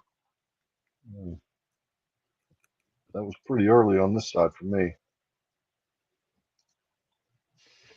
Jim's working on the 1993 Tamiya 148 scale Spitfire. He's born and raised Chicago, Northwest side. So, Jim, I wanted to bring up and just didn't get the chance to when we were talking about the hot dogs, and that was the Chicago dogs. That's one that the people don't usually bring up, and man, I didn't think I would like them, and I had one to just put me over the moon. Those things are really, really good. There's just so much stuff on them, man. It's like you gotta, how can you eat that thing? Yeah, you can't enjoy the hot dog. Oh, they were good. They're really good. Now, I like the Italian beef sandwiches you can get over in Chicago. Yeah. No, I like those Italian beef sandwiches, whatever. Those are good. Yeah. Look, we have been graced with St. Scott. Oh, jeez. Man, I owe Mr. Buck one definitely for that. Anyway, how are you guys doing this morning? I just reemerged from the cocoon. So, did you? No, we're doing good. We had James on for a while this morning with us. Had a nice little conversation about breakfast foods and So we've had a really good time this morning here so far. That's good. How you doing, Frill? I'm doing good, man. I'm doing good. How about yourself? Good. Didn't get a lot done during the session last night, but I stayed up till about 2:00 last night and got my dingo completely put together, so it's ready to prime and paint today. Oh, nice. Now, what's a dingo? Some kind of armor, a car or something, right? I'll show you. It's like a little British armored car, pretty small. Oh, okay. Dingo. Yeah, pretty cool. It's actually a pretty nice little kit. You can open it up, and it's got a full, in 48 scale, full interior and a couple guys. But I just buttoned mine up, so just get it primed and painted today. Put some Mickey Mouse camo on it. So now, what's a Mickey Mouse camo? Armor.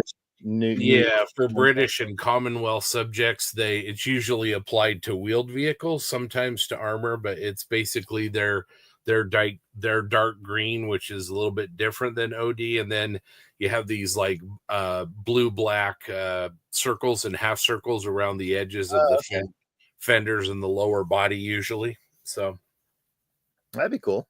Yeah, it'll be pretty cool. Probably do some brush painting to do that since it's so small. Then some Vallejo down, put on 2 or 3 really thin coats or something like that. So Scott Andy after says, sounds like the auction went well yesterday. I would say so. Would you? Yeah, I think so. I think it was really good. Usually Fridays start a little slow. Everybody's getting their bearings, but we had a lot of our community veterans and our snipers were in attendance and raised a couple grand, and that was a lot of fun, I thought. So Yeah, it's all about raising the money. yeah, and I think it's a great spirit. You can kind of feel that not only are people egging the bids to go higher, but I think they're kind of egging each other on. Mark Bradley put in a bid at some point last night. He typed in the amount and then he said Joe for Joe Porsche. So the bid was the amount, and then, all right, Joe, what you gonna do now, Joe? That's great. It's great. Yeah, Darren, I think we they weren't good enough. I think we ought to probably throw them a surprise tonight, maybe, if you're up for it. So yeah, we'll let's talk about that a little bit later on and see what we can do. Yep. Yeah. Tim, how's your build coming along? It's coming along pretty good. I was able to paint last night, and I'm trying to mask off the fenders now and paint those black. I like the idea of a maroon with black trim, and then I think I've got the interior pretty much done. It's basic seats with a little trim from that period. Yeah. And just masking off at this point for my next shoot. I got to do some black on here, and then I got to shoot some sort of metallic color over some black to make it come out a little better. Yeah, I love those that Citroen. I love that time period for automobiles. The kind of late 30s look on those cars that they look really classy, really elegant little cars. Yeah, I did a little rating on them. They actually made them into the 50s. Wow. So you can pretty much, when you model one, you can model any period you want, which is what I like. Yeah. Oh, hey, Bobby. Yeah, believe it or not, Tamiya has over, Darren may know the exact number, but I know they have over 100 48 scale armor kits in their line now. They've really committed to that line, and you can get a number of really awesome subjects, and some of them, I don't even know that they have it in 30. They have those kits in 35th scale.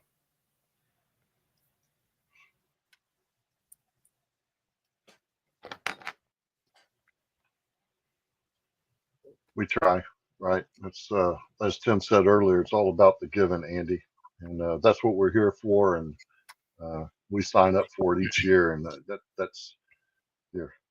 That's the purpose for being here, is donating to those guys and helping them out as best we can. So yeah, we love doing it. So, anywho, you were up till 2 a.m. That's yeah. I went to bed early, but I was up till 2, not by choice. It's one of those nights I just couldn't sleep, Yeah. There you go. So he's never built the 48 Tamiya vehicle, so I have to come check them out. Yeah, I haven't either, but I've heard nothing but good things about them. I mean, in typical Tamiya fashion, right? So yeah, just good stuff. The they're Tamiya, like you said, they're really, really good. But even if you aren't really a big armor builder, man, you got your 48 scale P-47 there, or your Hawker Hurricane or whatever, and a lot of these make for great little diorama accessories. You can put a Willys Jeep or a Kubel wagon or one of these dingoes, little British. They have their little 10 horsepower Tilly car. Yeah, they have a great line. What you building, Phil? Sorry, Darren. No, that's fine. I was just saying Derek has popped in here. Look at these building his little Type 166. I'm sure you can pull it off, Derek. I'm sure you can do it. Yeah, absolutely. Okay, I'm sorry. Go ahead. Well, no, our club every year we do a theme for the show season and stuff to put on a display table, and this year it's Cactus Air Force. Oh, very cool. I'm a Hasagawa 72 scale SBD 3 Dauntless, and I'm just I'm going around now. I got the base coat on.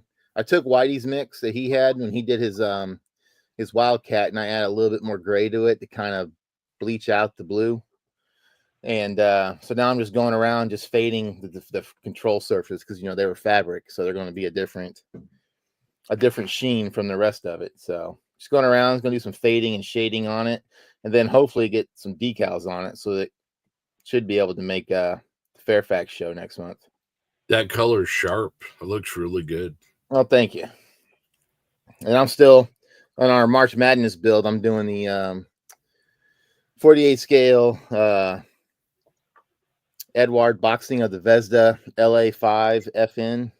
Yeah. Hold that up there again, Fro. Hold that up there again. Okay.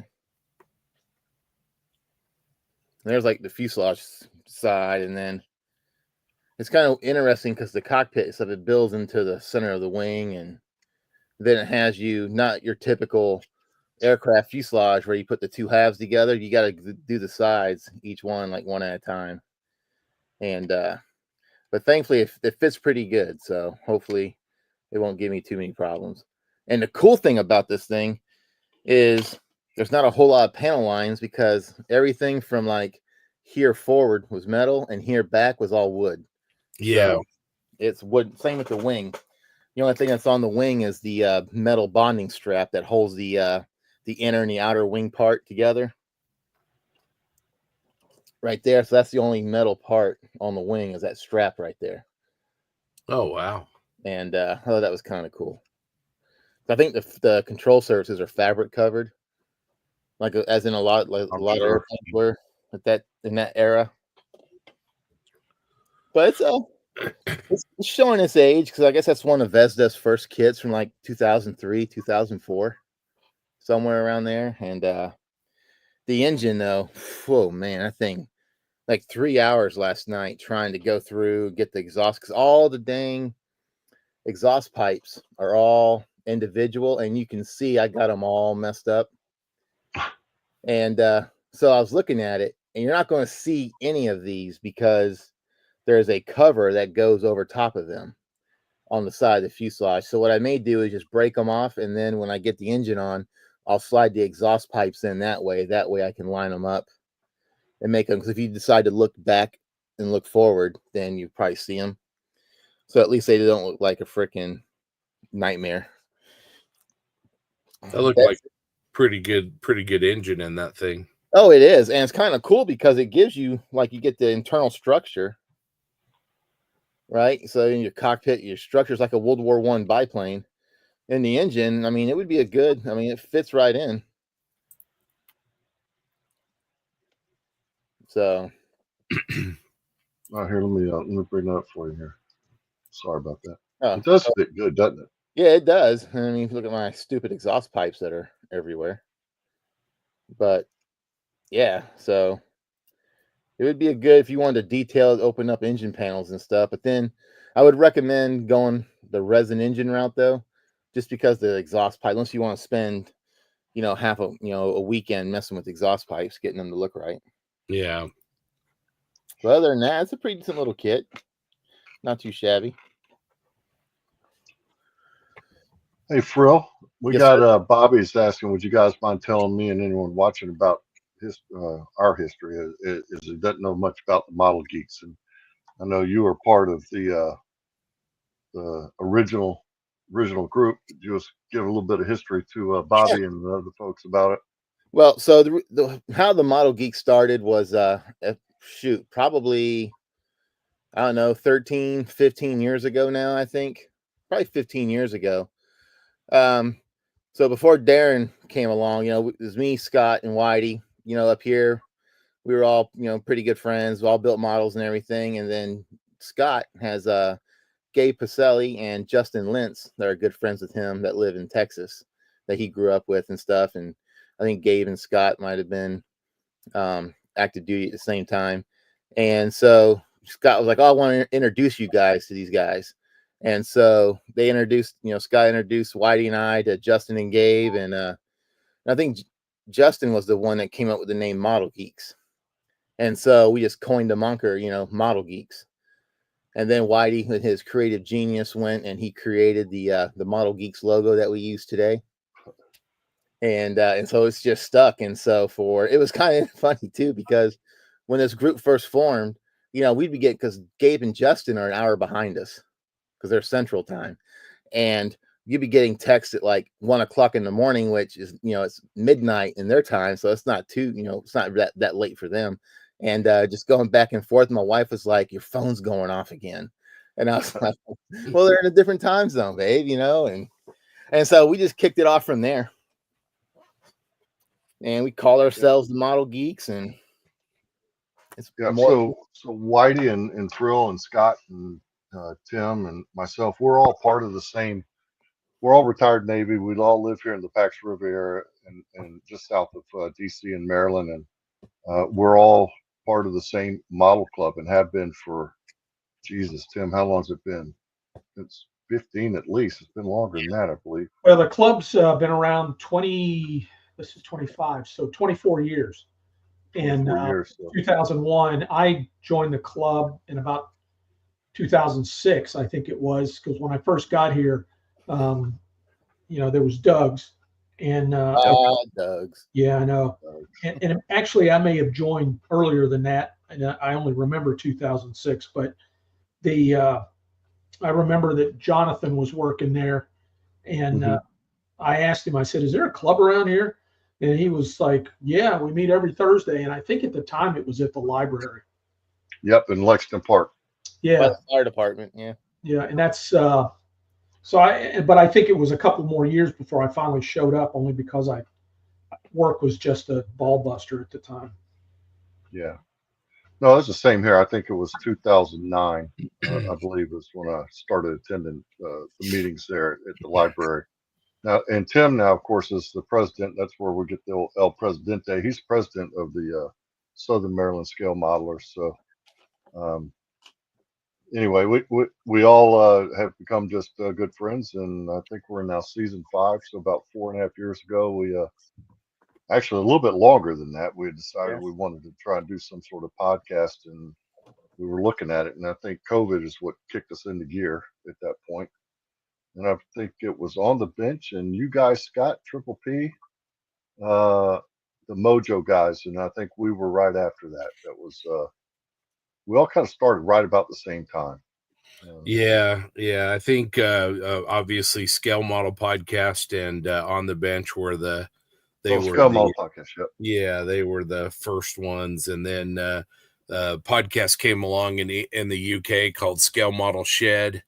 And really was a fan of that. That only lasted about 8 or 9 episodes, and that's where I heard Jensen, and that's where I kind of got excited about what a podcast could be, because they had a little bit different take than the other two, and I thought, oh, that's pretty cool. And then Mojo started, and they started going, and then we came along, and then you guys came along, and it's been fun. I think all the podcasts have their own unique flavor and twist and certainly personalities. So yeah, absolutely. And the one thing about the podcast too, and the plethora of them that we have now, I mean, because it was covering all the different genres and stuff. And you're right, they're all a little bit different, but is the friendships we've all made throughout that journey. I remember remember the first time we all met together in Las Vegas, and it was like we sat down there for breakfast, and it was like we've all known each other all our lives. It was a really cool moment. So well, social media is a lot of work, and I know, Darren, you've got several Facebook pages and communities and everything. It's a lot of work, but when you look at the return that you get, it's really amazing like you said, friendships and relationships and everything that pops up. And that's really great. And I think it feeds into like what you guys are doing with PAXCon is amazing. And you know, we've started a show out here in Salt Lake, and you know, there's several AMPS groups that have popped up amongst the different podcasts. It's amazing how the hobby's become so much more social over the last few years. Yeah, no, I agree. I agree 100%. It's really cool. Oh, look here, we got Mr. Grant Mayberry coming in the house. Grant, how are you? I'm We got awake. our friend John from the other side of the world over there. Oh, where'd he go? Oh, There he's he is. gone. John There from he the is. other side of the world there. How's things down in Oz? Oh, they're all peachy, just swell, just choice. Welcome. I haven't spoken to you guys for a year now, so I thought I'd drop in and say good day. It has been a hot minute, hasn't it? How are you all doing? How are you, John? I'm good. Life's good. Yeah. Model on. Rock and roll and all that stuff. You know. No, it's all right. It's all right. I thought I'd just drop in and say good day. Yeah, as I say, like, you know, I hear you all the time, but I don't necessarily acknowledge your presence. Well, welcome. You're welcome as always. It I seems won't like stick around too long. sorry. Go ahead. No, I'm just saying I won't stick around too long. I won't cramp your style because, you know, you got Grant Oh, in. you're not and- cramping our style. You're welcome. No, you're welcome. Yeah, by all means, stay as long as you want. Yeah. 20 past 1 in the morning here, though, so, you know. Oh, it's late. That's all good. It seems Anyway. like the Down Under streams has really, really grown this year. The event's getting bigger.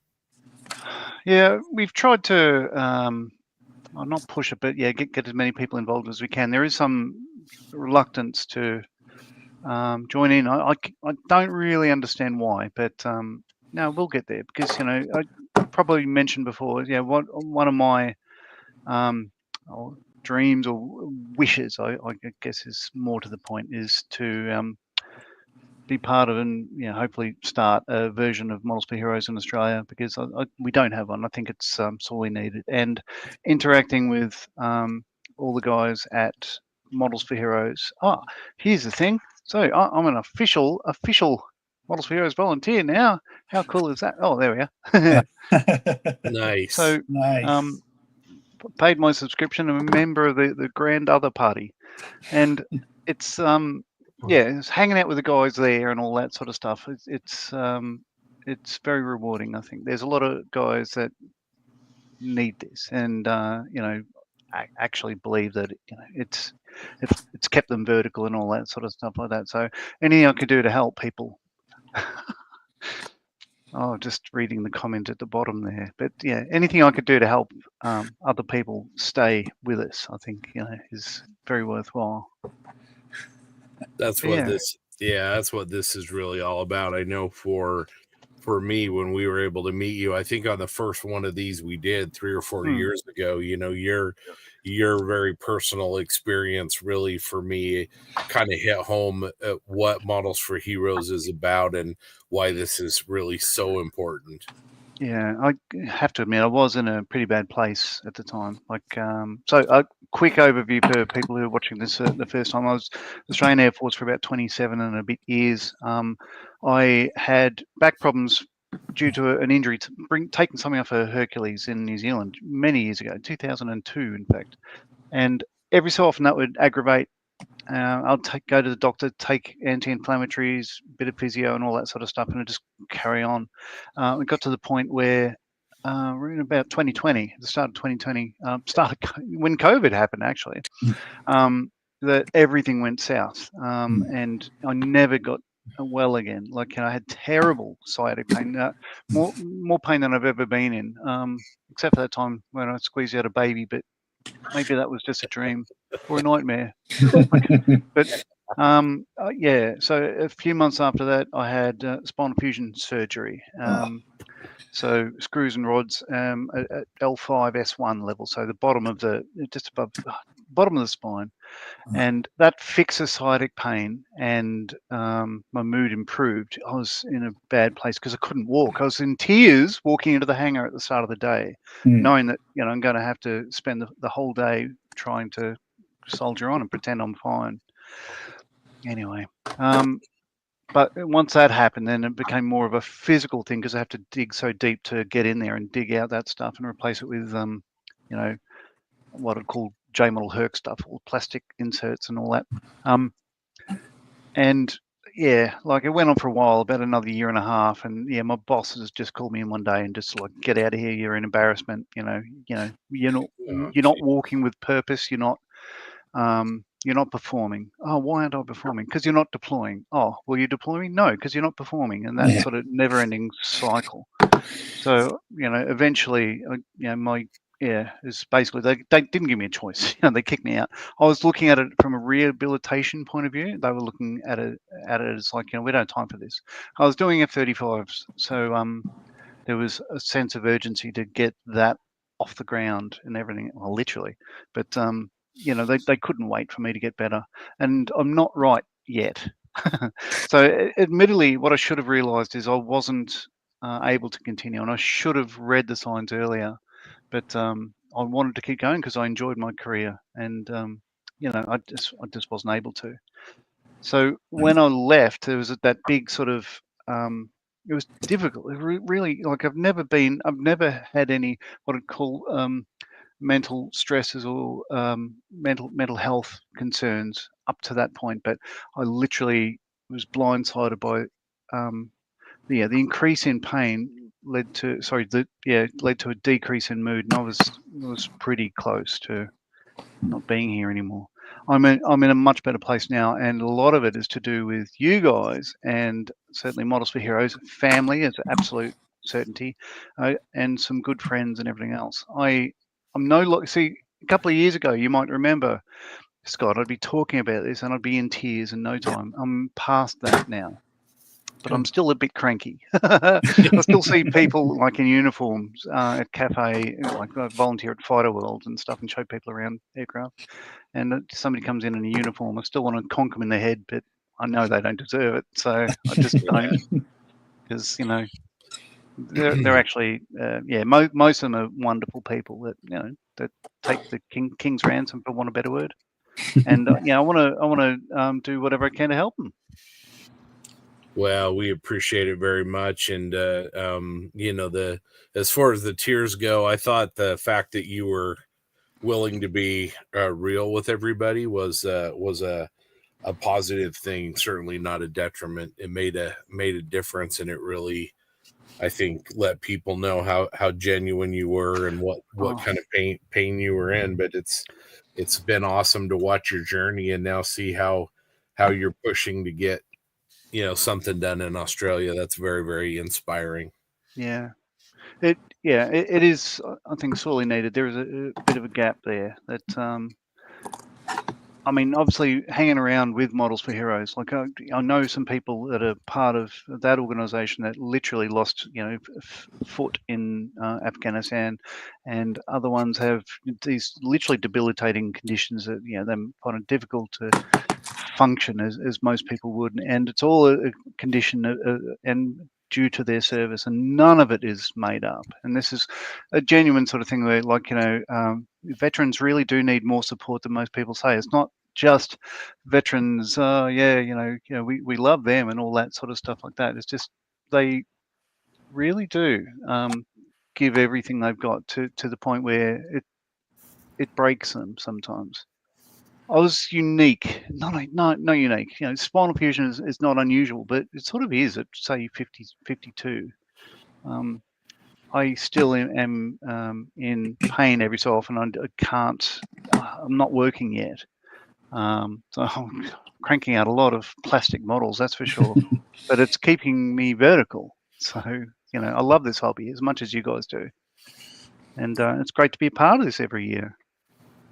As I said, I just wanted to drop in, say good day, and thank you for all you're doing over there, and everybody in America and Canada. and other parts of the world that are helping people in another country. And yeah, good luck to everything in your stream and the auction and everything else.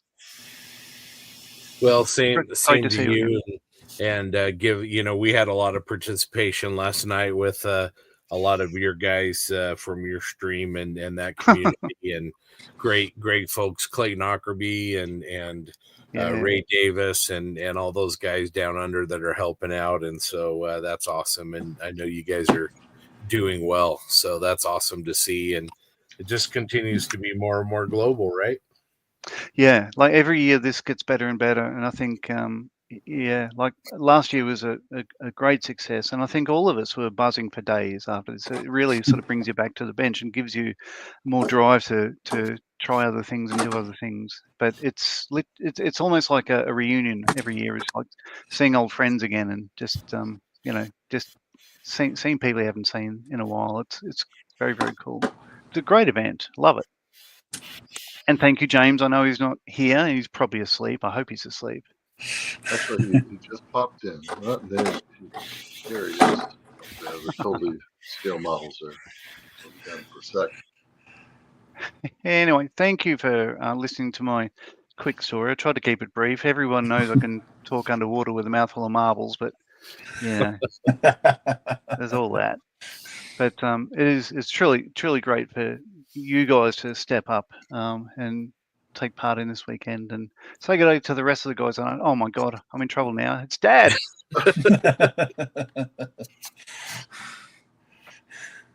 Oh, he's mute. We can't hear you. You're muted. Oh boy, come on, boss. He's looking at me saying, "Go to bed." No. I forgot to do the mic. No, don't do me. Oh, I haven't got my makeup on. We know. Jump in to say to Scott, did you find what you were looking for? I think so. The icons are tiny, but I think I've got what I need. I don't quite know how to answer that, Scott. It's not a criticism. It's just it is what it is. I'm still waking up. Sometimes lemons are lemons, right? Anyway, That's right. We'll make some lemonade. That's all I popped in for, is because I sorted out a message. Are you in trouble? Are you, Mr. Barley? What have you done? No, I just thought I was sprung by, like, shh, Mum's coming, shh. I know they do that all the time. I think they think they're in trouble half the time, but anyway. Yeah. About to get a bit more beauty sleep. See you later on. Yeah, very.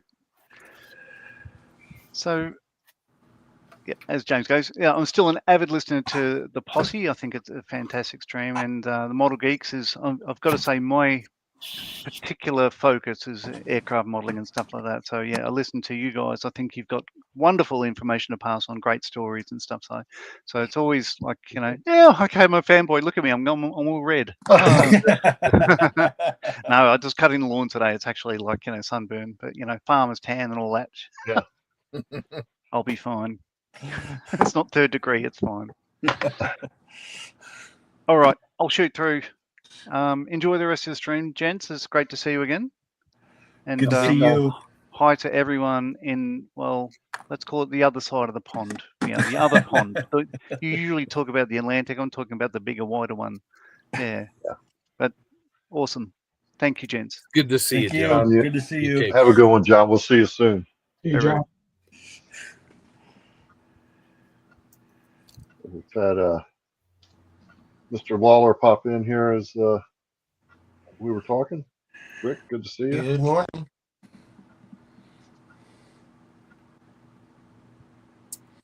How's it going, Rick, Grant? It's going good. Good. How about you? I saw you saw some pictures of a dingo that was done. Yeah, stayed up till about 2 and got it all put together. And today, hopefully, I'll get some primer and paint on it. So good for you. Look at that. Golly cheese. I know. I hadn't looked at this thread. Wow, look at that. Wow. I'm going to give you a thumbs up here. There you go. All right, gentlemen, I'm going to have to take a little break here. I'll be back here very shortly. Yeah, I got to take a break too. Man, getting old sucks. How is that? You're as old as you feel. Yeah. All right. Oh, great. Then I'm really fucking old. Excuse my language. Sorry. Grant. Damn kids. Yeah.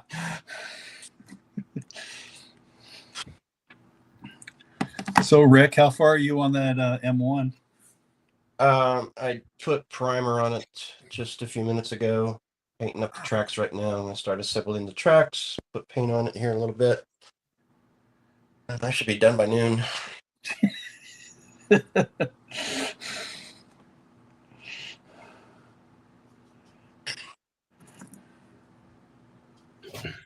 It's gone together just fine.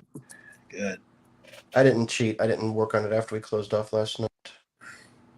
Thought about it. You didn't stay up till 2 like Scott? I was awake. Should have just gotten worked on it, but then what's the fun in that? There's no pressure later on. No doubt. Oh, Scott, I'm going to catch up with you. And I'll do it right now in private chat real quick. Okay.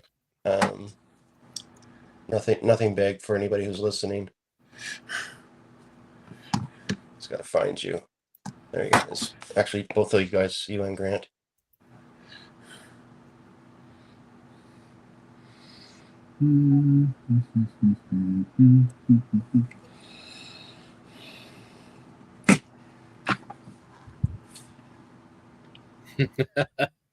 Robbie says hi, Frildo. What's up, Robbie? The man, the myth, the legend. That's right. Hey, Joshua. Hope you're doing well this morning. Thanks for joining us. I just got a text message from our good friend Peter Fidlotsky in Hungary. How you doing, Peter? Sounds like he's working on his March Madness 109 today. I've got so many kits that I've got to get done. I can understand, Brian.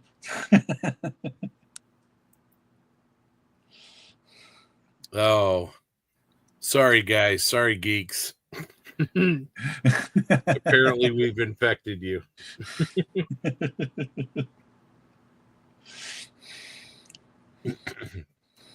The other guys had to go make a potty break or something. Yeah, because they're old like me. Yeah, you get to that age and you got the nature calls.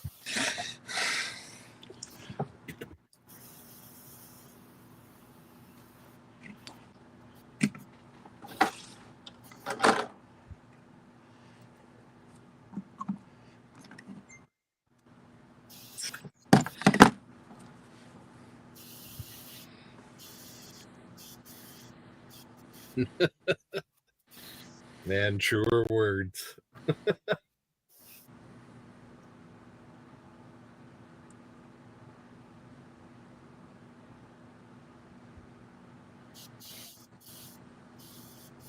Oh, I know. I've since everybody's had to come back to the office, my voice, likes to travel. Got to be careful, when I'm talking at work and stuff. I always got I'm working on my indoor voice. Last thing I need is an HR complaint.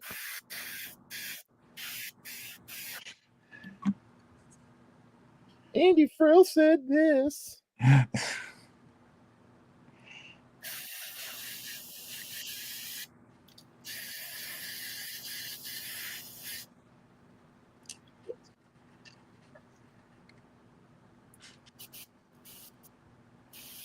don't know how you guys do 72 scale.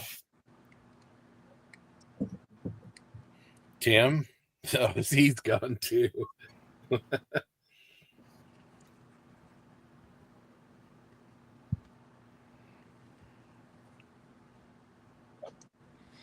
Small.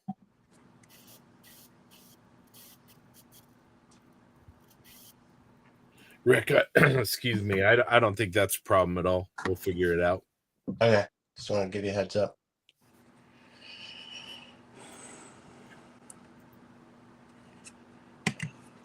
Oh, glad you're doing well, Joshua. That's good. Hopefully building along and having a good time. It's from my part of the world.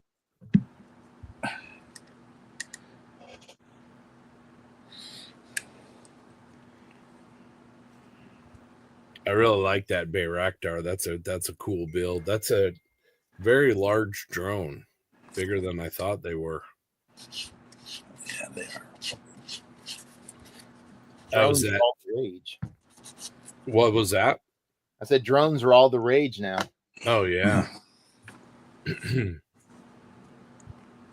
was over at my friend Sean Schuler's house here in Utah, and he built one and done in obviously Ukrainian markings. It was quite nice, really good. Yeah. Hey Scott, how far are you from Ogden? Just under an hour. Okay, because I'll have to go out to Hill Air Force Base. Yeah, it's quite there's a bit. yeah, it's a great place. If you're ever out this way, let me know. But yeah, have you been to the museum, Frill? No, I haven't. Like I haven't gone out there yet, and supposed to be going out there. I'm not going out next week for the PMR, but so the C-130 is getting an observer seat done, and Keomac is the company that's making it, and they're out there in Ogden. And so I'm the engineer for that. So I'll have to go out there to make sure, time to time, to make sure they're not ripping the government off. Well, they have a very underrated air museum there. It's it's not quite Dayton, but it's a really good museum. And That's what I heard. I saw the stuff for it, like the ads and the signs for it. Yeah. It out. But yeah, I'll definitely check it out when I get out there. Yeah, it's a good one. Well, and if you come to the show, we usually do a tour up there, so Okay. that'll be good. And then we also we're fortunate enough for our show to be just across the street from a hangar full of Apaches and Blackhawks, and so one of our show crew, Sean Earl, he arranges it so we can do tours, and that's pretty. Oh, that's cool. Yeah. Yeah, I wish our museum here was a little better, but it could use some work. Like they did just get a K-Max, and so the K-Max is sitting out there next to the building. So what is a K-Max? So a K-Max, it is a helicopter made by Cayman, the company Cayman that made the SH-2 Sea Sprite, and it's a weird. It's either manned or unmanned, and it has 4 rotor blades, 2 on each side, and they're countersunk, counter rotating. Oh, okay. And the Marine Corps and stuff used it for resupply stuff because they could go manned or unmanned, and it would go and do resupply stuff. And I don't know if they're still using them or not, but we've got one here at the museum now. So that's very cool. Yeah.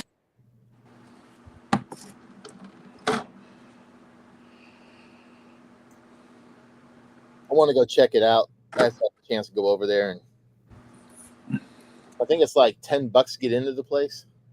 Yeah. I mean, it's not too much, but that's another good thing about Hill. It's free. Yeah. So when this JSF competition was going, the Boeing product, the X-32, thing with the big gaping intake in the front. Well, there's only 2 of them. There are only 2 of them built. I think one at the Air Force Museum, and the other one is sitting here at our museum. Oh, very cool. So I guess they did some flight tests, and when it was done, they just kept it here. Yeah, I thought it was kind of cool that of the 2 in existence, we have one sitting here. So yeah, that's very cool. It just got refurbished too. I think last year they went out there and they got some volunteers. They went through and. But you gotta be careful though, because some guys will go to a museum and think that what's out there is real. And I know the Naval Aviation Museum in Pensacola, is famous for that sometimes. Like the colors won't be right, and people take it as gospel. And it's like, whoa, hold on, man. Like when I was going to A school there, on the weekends, I would go hang out at the museum, and they used to let me crawl around the restoration hangar. Oh wow! To walk all through the restoration hangar and touch Dauntlesses and whatever else they had there, and it was kind of cool because you're active duty, you can just kind of get over there. And if I had duty on that weekend, you had to be in uniform anyway, so I'd roll over there in uniform and just walk around, and no one say anything to you. It was a good time. Yeah, that's awesome, man. The Boeing craft, was that flying guppy kind of looking one with the big, man, with the big ass, like the big intake in the front. Yeah. And it's like, how does this thing ever fly? I don't know if anybody makes a model kit of it or not. I think they do, at least in 1/72 scale. Those. Yeah, I thought I remember seeing one somewhere. Maybe a Gaahleri? I'm not. Yeah, I think. Yeah, it might be. Tim is, but yeah. But it's just crazy, like how long it takes something to go from the drawing board to actually hitting the fleet. Because like in World War II, I mean, they would design an airplane in 6 months. That sucker was full force in the fleet. Yep. The Navy was flying like the privateer. The Navy went to Consolidated and said, "Hey, we want a low-level patrol plane. Hold my beer and watch this." They put it together and said, "There you go. It's a privateer." Navy said, "All right, we'll take it." And 6 months later, this thing's in the Pacific bombing Japanese ships and everything. And now you can't get anything. You can't even get a freaking replacement screw in a year. Yep. Ridiculous. Oh, the boss has joined us. How are you, Malcolm? Hi, I'm fine. That was a hell of a link you sent me. Yeah. That's like 6 screens long. I'm good. Just trying to find the right glasses. I have to keep switching glasses from. Yeah, I'm good. How are you? Really, really well. We're just having a good time. How's the weekend for you? Great. Yes. I have got time off from the family. They have let me disappear into the shed for extended periods of time, which is nice. They're just having their family time, and I'm out here in my little shed. I didn't stay up late last night. I didn't get on early, so I'm just enjoying the social side of this event, which is what it's all about, isn't it? Yeah, absolutely. Absolutely. It's I was listening to John just now, and it's amazing how I'm sure I know you talked about how teary he could get when he was talking about when he left the service, and how he's come on since then. And it goes to show that people can get over or learn to cope with, not learn to cope so much, but put the difficulties of life, and you can wrap that around the difficulties that you've had from service, with time and with help and with friends and by chatting about it, and it's good. He's a good lad. Yeah, he really is. And seeing the evolution in somebody that has been able to benefit, I think, from the community as much as anything is really pretty awesome. Yeah. Well, he's worked hard himself as well to get over it and get better. And but yeah, we're very proud of him. And he's got his badge as well now. I noticed. That's great. Yeah, that's cool. Really good. Yeah. So how did the auction go yesterday? I think it went pretty well. We raised over $2,000 day one, and definitely see more to come with tonight's auctions and Sunday's auctions. Darren has a couple of cards up his sleeve to play tonight that I think tonight and tomorrow that people will be excited about. And I just got a surprise donation just a few minutes ago that people I think will be pretty keen on. So, oh boy, last minute donations, is it? Yes, yeah. You get a message from somebody. It's like, is it all right if I donate this? I'm like, absolutely. yeah. Of course it is. Yeah, that's great. It just goes to show, doesn't it? If companies and distributors and manufacturers and hobbyists are grabbing onto this, whatever this is, then we're doing something right. Something's going right somewhere. Well, tell us, for those of us that don't know, tell the listeners, if you would, and tell us kind of how Models for Heroes came to be, and kind of what your mission is, and anything else you want to talk about. Okay. So Models for Heroes was started in 2017. It was started because I was volunteering for another charity in the UK called Help for Heroes. There's a very large veterans charity. They ran lots of different courses at a big recovery centre, which is not too far from where I live. And I went down there and wanted to volunteer my time. One of the activities they were doing for veterans there was model making, amongst other very cool activities like snowboarding and skiing and rock climbing, all those kind of things. But they also had model making and bookbinding and kind of quieter hobbies too. But their model kits, they were all started. Their paints were inadequate. They're the rod total thinners. They didn't have any glue. Their paintbrushes looked like they'd been up and down a chimney sweep, and it was not good for a new modeler to come along and go, right, what's this hobby about? There's no way that you would enjoy it, right? Yeah. So I grabbed a load of stuff from my own stash and brought down tweezers and glue and sanders and all the bits and pieces you need. And then we had a little modeling session once a month. And that was great. There was people there talking about their favorite tanks, their service. They were talking about how they got injured. They were talking about what they were going to do in life now.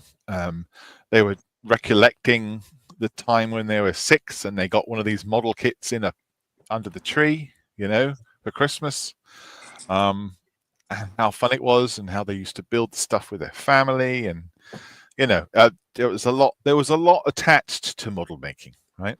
Yeah. More than I had imagined, right? And the occupational therapist there at the time realized that it was an incredibly powerful activity if it was taught, if it was guided by someone rather than just go and fill your boots. So they took me on more. They did more sessions. We did like 3-day model making classes, if you like, where we take a frame and we have a diorama, we have some Rubicon kits, and we build it up to just a little vignette, right? Yeah. Did 3 days to do it, and it was so good. It was such fun. Taught them how to airbrush, how to go outside and find some sand and put it onto your base, and go out and get some lichen off the trees. You call it lichen? Yeah. Yeah. And that's your bush, and that was great. Because every modeler likes to find a good stick, right? So we did that, and it was really good. It was really, really good. And then other recovery centres around the UK heard about the group and how well it was doing, and they wanted to start. And it was just me, so I was travelling from my place in the centre, kind of middle of UK, out to lots of different places, and it was exhausting. I couldn't keep it up. I didn't have any money coming in. I was doing it on my back. I wasn't working at the time because I was a stay-at-home dad. And now my child was at school, so I had to be back for 3 o'clock when the schools kicked out. So I wasn't really able to get around and do as many modelling sessions as I wanted. So I asked my new modelling friends and said, "Does anybody want to go along to this thing and do some model making? It's really fun." And those people turned into volunteers. And then we started to ask for model kits and donations and explain what we were doing. And a couple of shops nearby me understood what I was doing and would let me have sort of cheap stuff to buy. And then we started doing some fundraising to help out the cost of buying the kits. And so it kind of started to get bigger. And then I had to incorporate Models for Heroes because we were getting money in, we were getting donations in, and everything had to be legitimized and transparent.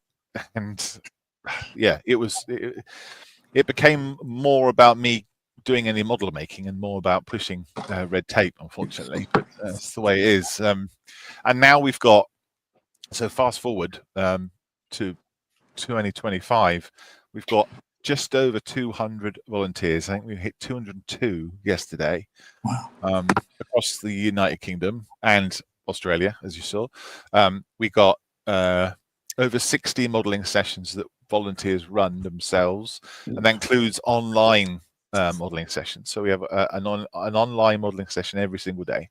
Wow. So if you're someone in my remit, then you'll be able to join Zoom and chat to somebody about model making or about the price of bread. You know, it doesn't matter. And it's, you know, it's great. We get to send out model kits to veterans and serving personnel and emergency service personnel as well. We send out about 15 boxes a week of kits, and these are big boxes. These are like microwave size, not size of a microwave, but the size of a microwave box. Wow. Of kits, 10 or so at a time, plus all the tools and the glues and some paints and all that, and that costs money and it costs time, and you have to store it all somewhere. So, you know, things like this 48 and 48 is fantastic for Models for Heroes, but it's also fantastic for the hobby, and it's wonderful to see from the beneficiaries' perspective as well, the community that there is, and sort of strength of feeling and the emotional intelligence that a lot of people have, that I think people don't really realize sometimes. And yeah, that's the story of Models for Heroes, I guess, in a nutshell. Yeah, that's terrific. You know, my next question was, you know, would be, if somebody hasn't donated before, you know, how do those donations translate? Like, how does a gift of money to Models for Heroes or a donation or an auction purchase help your beneficiaries? Okay, so well, I would say that cliche, but every penny helps. Every single penny goes back into Models for Heroes. None of us are paid. We're all volunteer led. Every single penny goes in. It might not go into something exciting like buying a model kit or buying some extra thin, but it helps. It might go into buying some packing material, or it might go in towards buying some packing tape, or, you know, an extra 5 minutes to keep the electric meter on, you know, that kind of thing. All those kind of extra costs that you have when an organization gets bigger. But I think, I haven't worked it out recently, but I think it's around 50 to 60 pounds, that's sterling, for a box to go out to a beneficiary with glues, decal solution, sanders, clippers, tape. I could try and picture the list in my mind, but you know, all those bits that you need, which costs money. Yes, absolutely. They're not cheap. And if you want to start, the things you get in a starter kit, say across the top, a brush and some paint and a bit of glue, it's not enough. You need all the other bits as well to do a satisfying job with your model. Yeah. So we provide all those things. It's about 50, 60 quid, which is what, $1,000 or something like that. Pretty close. Yeah.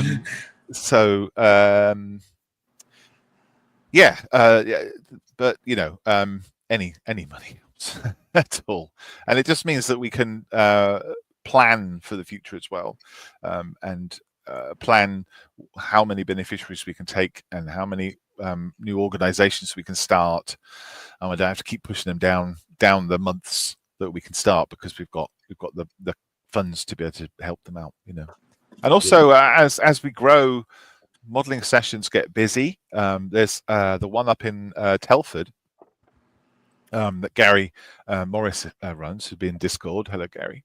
I think up to 12 people plus. Wow. And each one of those is a beneficiary that gets a box sent to them of stuff that they want, if we have it. But of course, their reserves go down over 6 months, and then we need to send them more glue. So it's the more sessions we have, the more things we send out. But that's good. That's really good. That's really terrific. helpful. What does this event do for your organization? This global group build event that we do every year. This event. Okay, so I was talking to James about this yesterday. As I don't know if any of you run a charity organization or are trustees of one, but it's very difficult to plan from quarter to quarter what you're going to be able to do, what shows you can attend, how many beneficiaries you can help, because you don't know how much money is going to come in. We raise money at model shows, and we occasionally get other money in from generous people, and we never really know what we're going to be able to do, because it's just an arbitrary number, isn't it? But when we had $8,000 plus last year, it meant that we could leap ahead in terms of what we wanted to do with Models for Heroes. It meant that we could get a larger premises, which meant that we could have more volunteers working in the HQ at a time. It meant that we could get to all the kits in easier. It meant that we could save money by getting rid of the 3 storage containers of model kits that we had and put them into one unit, so we can get to them all and see what we've got. And it's a temperature controlled. It's a much better environment to work in, and it's a better environment for the model kits to be stored as well. So that's good.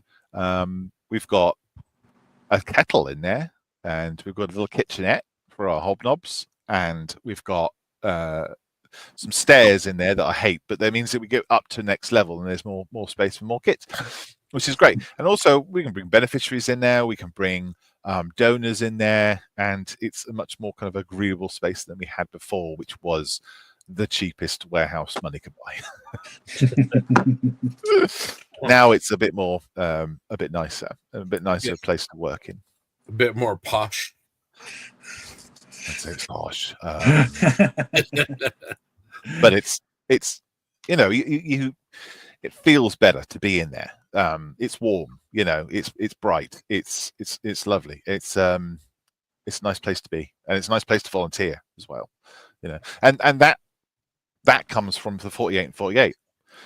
Having that money injection, it's like, right, well, we can just carry on for a bit, or we can expand and grow and yeah, it's allowed us to do that, which ultimately saves lives. As I'm sure you've heard many times over this last 24 hours, people being there for each other changes people's mindsets, changes the way that they think, and for the better. And if modeling can do that, then hey, great. But I mean, it's nothing to do with the modeling, is it? It's the people. Yeah, but being able to bridge that through the modeling, through a hobby that we all share, is a pretty awesome part of this too, right? Because sure. it's a hobby that we all enjoy and that means something to us, but then to be able to translate that into an effective way to help people is just really a tremendous benefit. Mm-hmm. Yeah, I mean, it could be, we'll be sitting here flower arranging, couldn't we? You know, you could be trimming your tulips and arrange them in a nice way, and we could do it in 48 hours to make a nice flower arrangement. But obviously, the desire to build cool stuff, which is what we do, is the thing that brings you to the table, if you like. You know, it's the model making it brings everyone in. But there was a couple of other benefits as well that we hadn't really thought about. So you get somebody who's just finished in the services and discharged, and they used to fix Chinooks, you know, twin rotor helicopters. They would have a unique set of skills and knowledge about that particular helicopter. Okay. In model making, if you know something about a vehicle, that's really important, because your knowledge and of what is the right air filter for the right conflict is important, right? But you don't get that in sort of civilian life. So you walk out the door thinking that you're going to get a job putting tracks back on a Challenger 2, and there aren't that many jobs out there in civilian life. But model making is a hobby that kind of requires that knowledge and that interest as well. And obviously, all of us remember model making when we were a kid. Perhaps a better time with the family, and it's kind of reflective of that. Yeah, that's well said. That's really well said. Thank you. Well, that is how are the sessions in the UK going? They're going really well. They are. So, like I think we've got 60 plus. We run a lot of sessions ourselves as volunteers. We'll find a venue and then start, and then we do a risk assessment and yada yada yada, and then but we do a lot of provide a lot of kits to organizations run their own activities as well. You know, they'll have their own in-house activities, and we'll provide them with kits, which is great, you know. But yeah, no, the sessions are going really well. Absolutely brilliant. Guys are making some awesome stuff, and there's, you know, VE Day centenary coming up, anniversary coming up, and people are building kits for that. D-Day last year, people were building dioramas for that. There's a group that built you know, the Red Arrows, the UK display aerobatic team. Yeah. People were building 9 Red Arrows, 1/72 Airfix Hawks, and then paint them red, obviously, and then put them on the ceiling in a diamond formation, using cotton wool at the back as well, and different colours. They look great, awesome, and then that's really easy to supply. You know, you want nine Red Arrows, it's easy. But it's something that everyone can do and everyone can get involved with, and everyone's building the same rotten kit. Yeah, it's good. It's good fun. So they're great. And of course, the volunteers all have, well, we try to make sure they all have mental health first aid training as well. So if they are able to spot or notice someone's declining mental health, perhaps, and look out for those little clues, then they might be able to provide some help or steer somebody in the right direction, maybe towards their GP for a start. If someone out there is seeing this event and feel like that they might want to participate or might maybe need some help for Models for Heroes, how can they go about that? Okay, so we have a website, very modern. We have a website called modelsforheroes.org.uk.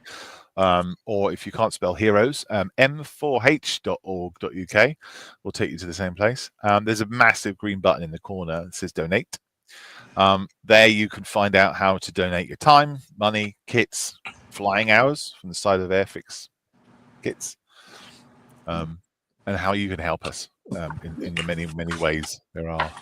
So you can volunteer your time, sign up. You can send funds via PayPal. You can put money into this Just Giving that we've got running here. You could buy something from the auction. You could, lots of things you could do this weekend. But also, there's the address for sending your unstarted model kits there as well. And I said flying hours as well. So that on the side of the Airfix model kits, I don't think I have one here. There are little tokens. I don't know if you know, but there's little flying hours, and Airfix have a little deal with us where that if we get them, we can turn them into loads of model kits at the end of the year. So at Telford, I take the brand manager Dale a big sack of flying hours, and then they get magically converted into model kits. I think he just runs his magic hands across them. That's very cool. What if don't do it? What if somebody has a friend or someone that they know that they think that Models for Heroes could help them? How would they go about reaching out to you and finding a way to help get them involved with Models for Heroes? Okay. So we've got an email address, so info@modelsforheroes.org.uk, to send us a message and tell us what's up, and what you would like us to help you with. There's also we also take referrals. So if someone had gone to their GP and they have a scheme where they can get referrals to voluntary organisations out of the GP, but in the local area, we can take those referrals. We do clinical referrals as well. So if someone's seeing a therapist and they feel that the therapist feels that someone would benefit from modelling, then they can refer to us, and then we get in contact, and then we find out what you want, what you want to build, what you don't want to build, and also we take self-referrals for ex-servicemen as well, and women. So if somebody wanted to refer directly, they could just fill in the form, which is with another charity, and all those links are on the website. Fill in the form, we get hold of you, and then again find out what you want to build, what your golden ticket kit is. It's interesting. People always want to build Lancasters, or they always want to build the Challenger 2, or the big MBTs, and so many times we end up not having any at all because they're most popular things that get asked for. Yeah, that's it really. That's how you get in touch. Just if you can't find it on the website, just email. Yeah, absolutely. And I know the Posse and the Geeks as well. And if people have questions, they can reach out to us, and we can definitely point them in your direction as well. Yeah, absolutely. So, I mean, in the States, there's Help Hill Veterans. I know you guys were speaking to John. Is it John? Joe McLean. Yeah, that's it. Joe. I love that name, McLean. Yay.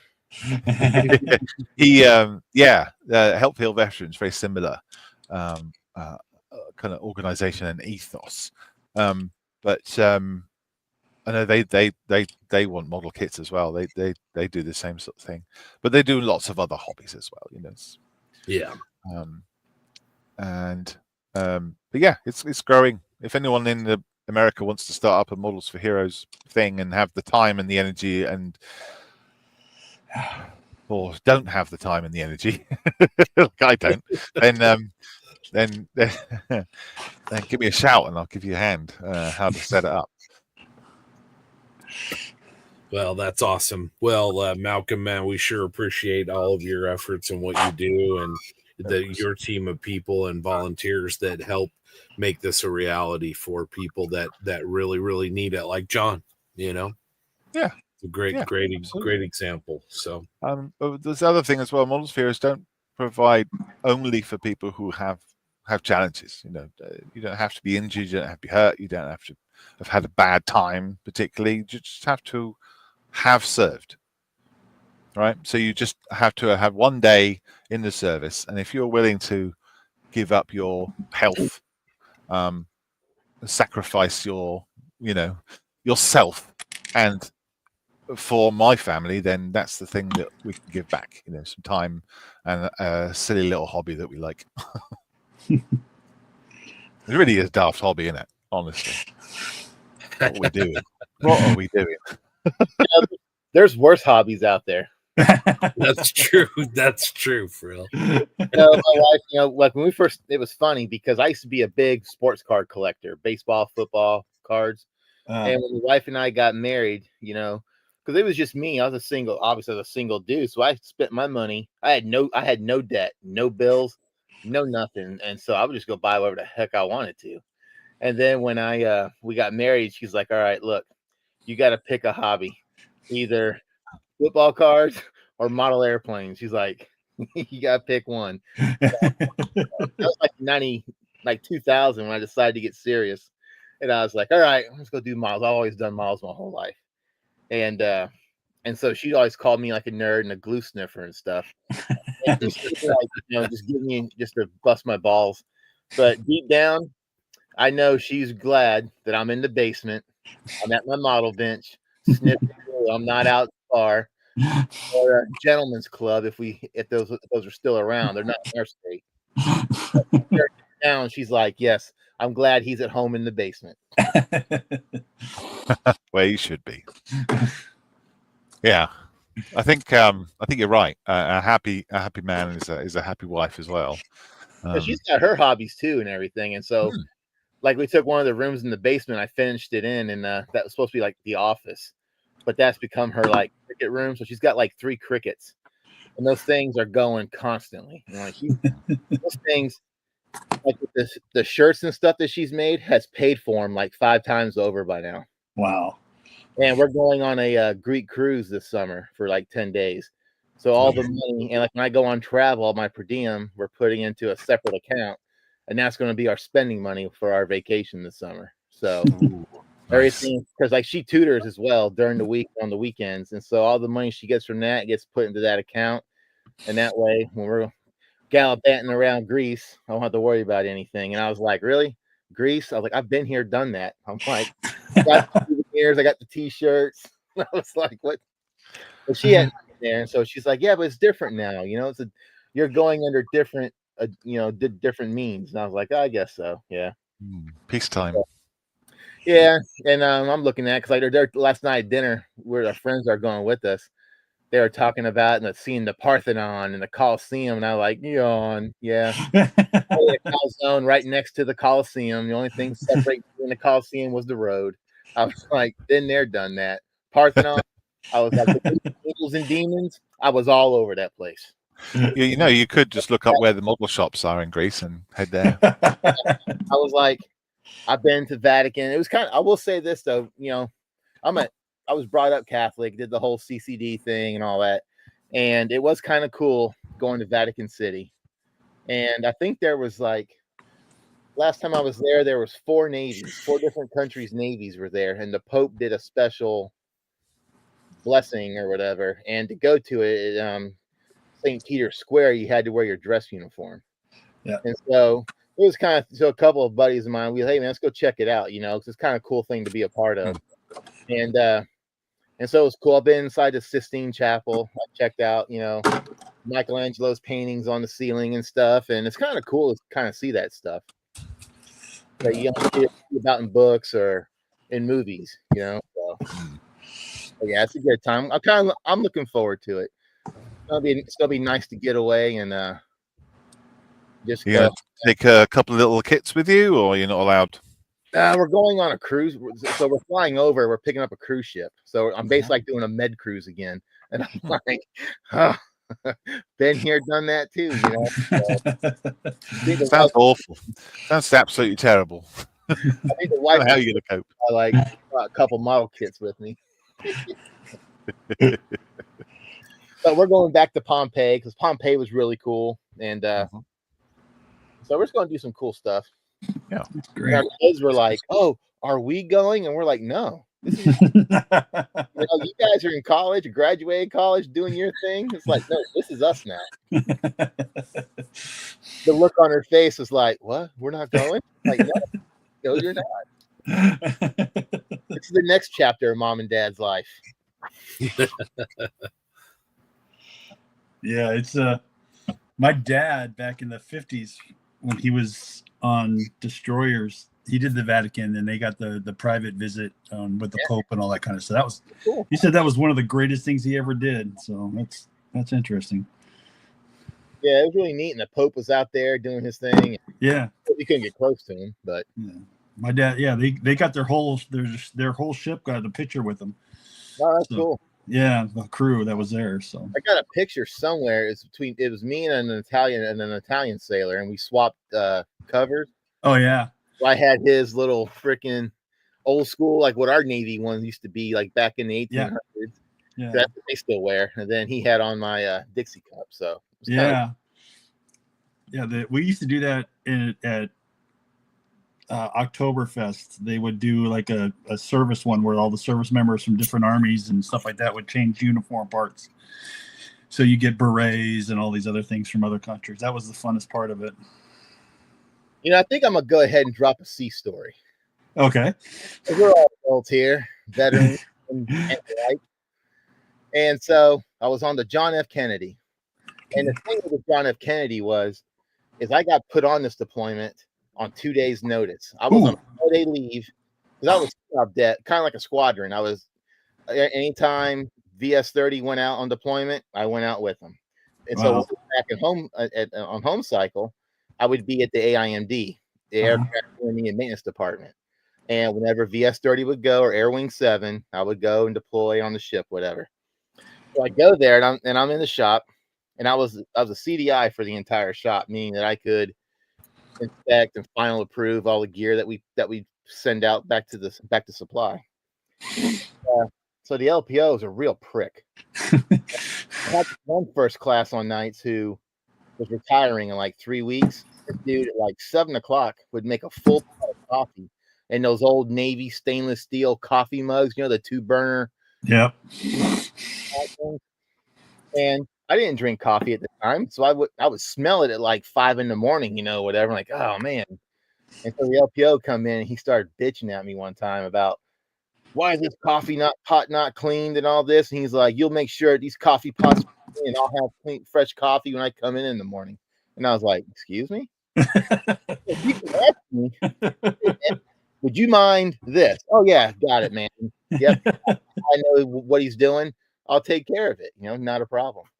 But no, don't tell me like that. Talk to me like I'm some third-class citizen or something. Yeah. And I was like, all right, dude. And so that night, now the JFK, that ship was like screwed up as like a soup sandwich. Like we drove through the entire deployment. Like the only time I ever saw roaches was on the JFK. Wow. On a ship. And it was just bad. And so we had one head just forward of the shop. It was disgusting. I would not want to go use that head or anything in that thing. Yeah. And so they had the nastiest toilet brush I'd ever seen in my life. And so I got the rubber gloves and I went in there and I used that toilet water to scrub those coffee pots. And I got those bitches gleaming, shining clean. I went back, put water in them. And then he come in, he was like, hey, good job on the coffee pots. And I took a big old swig of coffee and was like, hey, good coffee. And I'm like, I'm sure it was good. Yeah. Nice nutty roast. The story. Scott, that look on your face as you go to drink your coffee is priceless. Yeah, exactly. How apropos. If you can ask Frill, though, to do stuff, not a problem. But don't tell me like I'm some like, or some whatever. Well, I would never talk to Frill like that because I've met Frill in person and he's a lot larger person than Scott is, and he has a very solid man handshake to put it mildly. Yeah, I blame my dad for that because he's like, son, I always wanted a firm handshake, and he's right because you'll shake someone's hand and it's like a limp fish or something. In your hand. Yeah, I'm like, Not an issue with you, my friend. Not an issue. Well, we haven't done a video in a while. Let's take a quick break and run a video. and then we'll be back on the other side.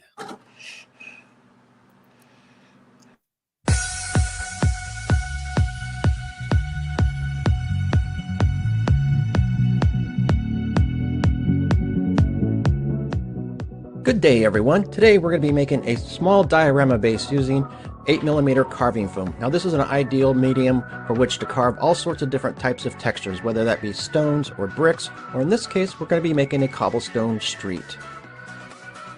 I'll be applying this foam over the top of a small circular base, and the first thing to do is to cut the foam to a more appropriate size. As you can see, cutting is done very easily using my X-Acto knife. And because the foam is easy to use, adding different decorations or elements to your scene can be done very easily. In this case, I'll be adding some trolley tracks or train tracks down the middle of my street.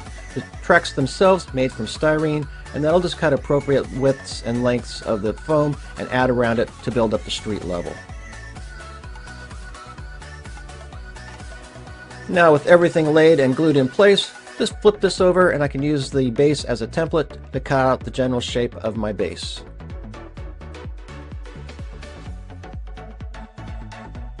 And here we are with our base and our railroad tracks or our trolley tracks running right down the scene. But what is missing? Well, that is our cobblestone texture.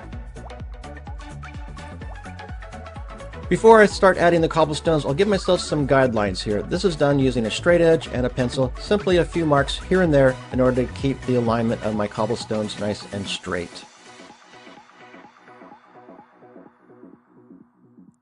And now to add our cobblestone texture. And for this, well, I'm going to make my own special tool. Those old paintbrushes that you have, they're ready to be thrown away. Don't do it quite yet, because what we can do is we can pull off the edge, pull off the tip of it, and now using our pliers, we can bend this to any shape that we'd like. In this case, I'll maybe make it into more of a square or rectangle shape using the pliers.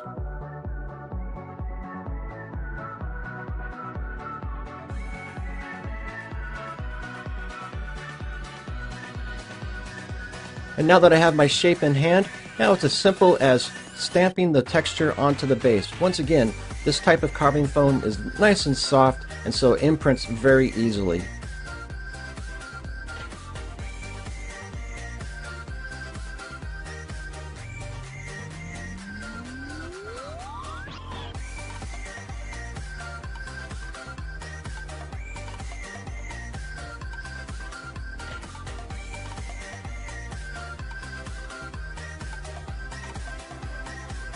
And one final step, and this could be totally optional, but I'm just going to take a sharp tip, run it around the edge of each of the bricks just to give them a little bit of individuality and separation.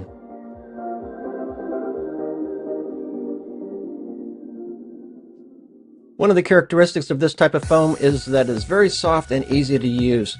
But unfortunately, that also makes it susceptible to some damage later on. In order to stabilize the surface, either some diluted white glue, or in this case some Mod Podge, wiped across the surface, allow that to dry, and that will stabilize the surface from any further damage. Once that layer of glue or Mod Podge dries, now we can start the painting process. For this, I'll start with a base of black overall. And now it's time to add some color to our cobblestones, and how you choose to do this, well, that is totally up to you, whether you want to paint each brick individually with, say, a paintbrush or even the markers, airbrush the entire surface, or as I'm doing here, using shades of gray to dry brush over the surface.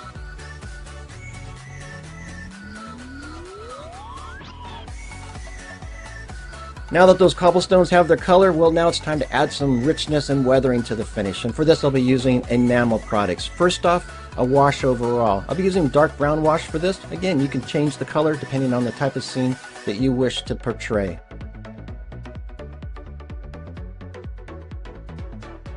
And one last step just to finish off the scene. I'm going to add some dirt and grime effects here. I'll be doing that using liquid pigments. Once again, the color choices, again, is up to you depending on your scene. I have a light brown and a dark brown color just to add some dirt and grittiness to my scene. And with that, we've completed our scene. Now it's just time to add the vehicle and some figures on here. As you can see, this was a very simple and easy process to do. It takes no time at all. Until the next time, everybody, happy modeling.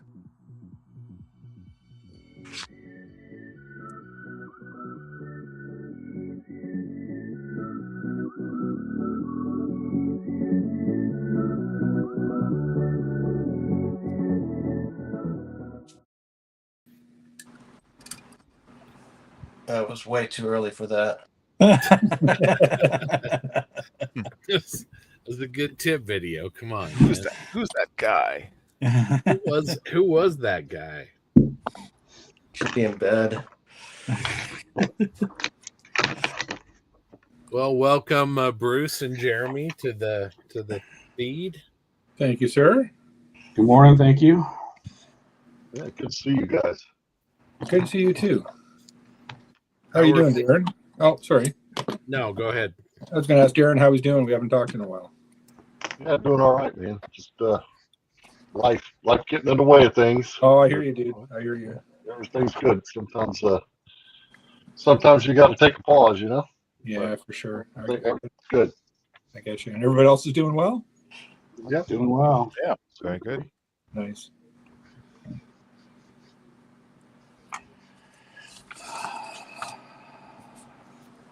Malcolm, let's I hate to do this, Bruce and Jeremy. Just y'all come in, but I'm gonna have to duck out here. I got something else I need to go take care of. I think Scott's gonna take up the last hour here for us. So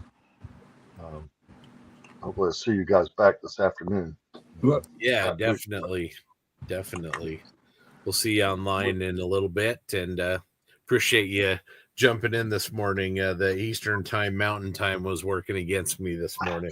Yeah, it's gonna get late tonight, real quick too. For the East Coast. No, I'll drop you a PM here a little bit later on. We'll talk about how we want to jazz things up a little bit later. That sounds great, Darren. Okay.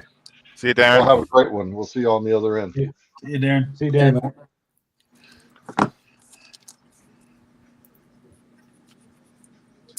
Let's see, Malcolm, I was going to zoom in on you. Let's take a look at your motorcycle, how that's coming along. Okay. Yeah, it's going really well. It's a delight, as all Tamiya kits seem to be. There's the 148 German motorcycle and sidecar. There's two options in the kit. One's the 24th Panzer Division version. Where are we?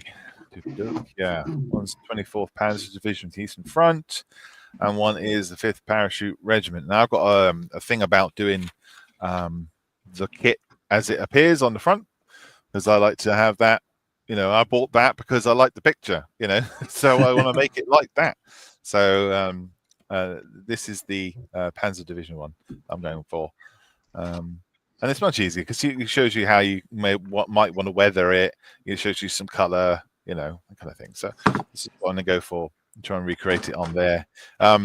Kit's going together really lovely. It's relatively easy, let's say. Let's hope it will be. Focus it. It's all going on there. Details great. The spokes are well represented. The sprues, they kind of join in some of the parts where you don't really want them to, because you want to keep the detail on the tires, but generally it's all at the bottom, so that's not bad. There's good detail on the engine. That's all well represented. I've done it so that I can take Mr. Rider off and he can be painted separately. I'm leaving all their saddlebags and things like that off until I've got it all painted and sorted. And then I can put it all back together again. And then also I've got this plinth to put it on. So nice. when it's this all done, it'll sit atop this little plinth, I hope. And look something like that with some dust and what have you. Yeah. You know, that's Yeah. cool. Yes. Movie scene comes to mind when I look at that. Man, if you could Yeah. put Harrison Ford and Sean Connery on there. Yeah. Escaping on the motorcycle. Yeah, I understand. This guy doesn't really look like Harrison Ford, though, or Sean Connery. So, sorry. If I thought about it and I thought about that earlier, or realized that earlier, I might have done. But keeping things easy and real. Yeah. Well, Thrill, why don't you show us how your project's coming along? All right. So I just got done doing some more pre-shading on the LA5N, doing the tail wheel area. I forgot to get that on earlier and get it painted, so I did that.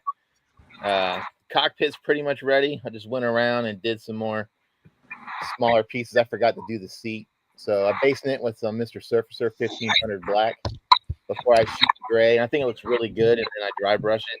I think it just pops and looks really good. Getting ready to paint the spinner on Dauntless, so I can get that going. I went around, I faded and shaded the Dauntless a little bit. I don't know how it's going to show up. Nice. Yeah. And I like that color.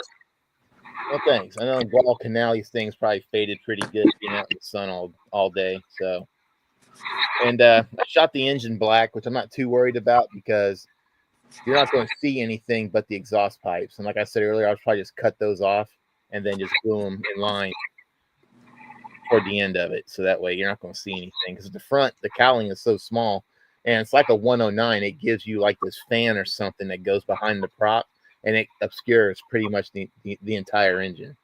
So I'm not too terribly worried about it. And another plug for the AK real color markers. I used the rubber black to do the detail on the wheels, and it looks really good. So I'm gonna get a flat coat here in a little bit, and when I go to weather them. So very nice. But yeah, really good.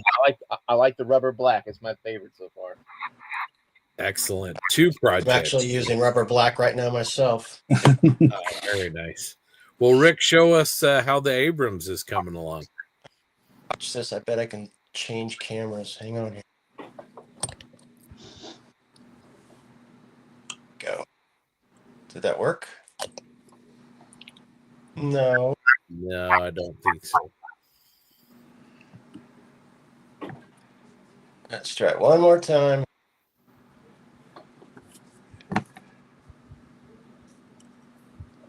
There we go. There we go. Got tricky. Anyway, working on the tracks. I'm a fan of Lincoln length tracks. I know some people love them. They bane my existence, but oh well. Everything's in pieces right now, so we've got the little.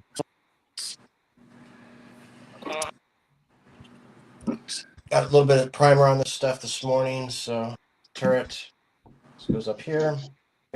All done. Perfect. Very nice. Grant, how's your Matilda coming along?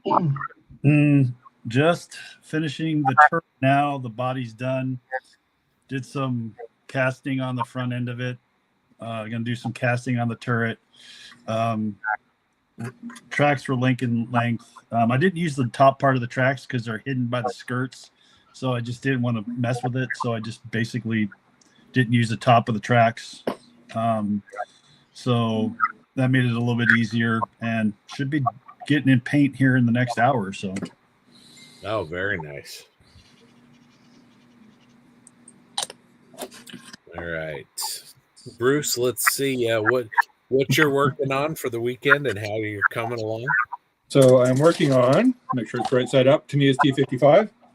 Very nice. And Paul is almost done. I'm just putting on all the little lights and stowage and stuff. And then turret assembly, hopefully by lunchtime. And then we'll get some primer on her. And I'm doing it as an Ethiopian T55. So it has a really funky camo scheme. Yeah, I was just going to say probably some really cool paint on that one. Yeah, hopefully I can reproduce it. My airbrush has been acting up, but I'm sure it's mostly user-induced error, not airbrush-induced error. Yeah. Yeah. Jeremy, how are things in Idaho, and how's your project coming? Coming along pretty well. Things in Idaho this morning a little chilly, but not too bad. Working on the Airfix Mark 18. Sorry. It's an interesting kit. Probably not going to be my first choice ever again, but I should be in primer later this morning and finishing that out. Very nice. And I I am working on the little Tamiya Dingo armored car. The car's all buttoned up, ready to primer. And last night, here's the wheels. Put those together and got the gaps filled in those. So I'm just ready for a primer coat. And then I'm just going to do it basically, grab the box top here. Just do it like the box top. Just, British green with the Mickey Mouse camouflage on it. Fairly straightforward. If I had a maple leaf handy, I'd try to maybe see if I could put a maple leaf on there for Mr. Jim Bates, but I don't think I have one handy. So I could send you one, but it wouldn't get there in time, Scott. Yeah, probably not. Probably not. So anyway, that's great. So 11:40, I think maybe run through a little bit of a preview for our session later tonight. Let me bring up the schedule here. I'm just going to jump off, and I'll speak to you later on, I'm sure. Malcolm, thank you for joining us, and really hope your build goes well, and we'll see you soon. Thanks, buddy. Take care, all. Thanks, Malcolm. See you, Malcolm. So episode 10, I think there's a little bit of, just want to make sure we get the time right, but I believe it's 8 p.m. Eastern to midnight Eastern. And we'll probably start into the auctions fairly soon after we start. We have a big slate and a couple, like I've been mentioning, a couple curveballs for people that weren't in the previews on the website. And by the way, if anybody wants to check out kind of the schedule overall or any of the auctions, you can go to 48-48.org, which is the website for this event. And you can check that out. But we will have, like I said, a couple of auctions that aren't there. Last night we did pretty good. We raised over $2,000 for the North American auctions from day one. So we were excited. We had a good time.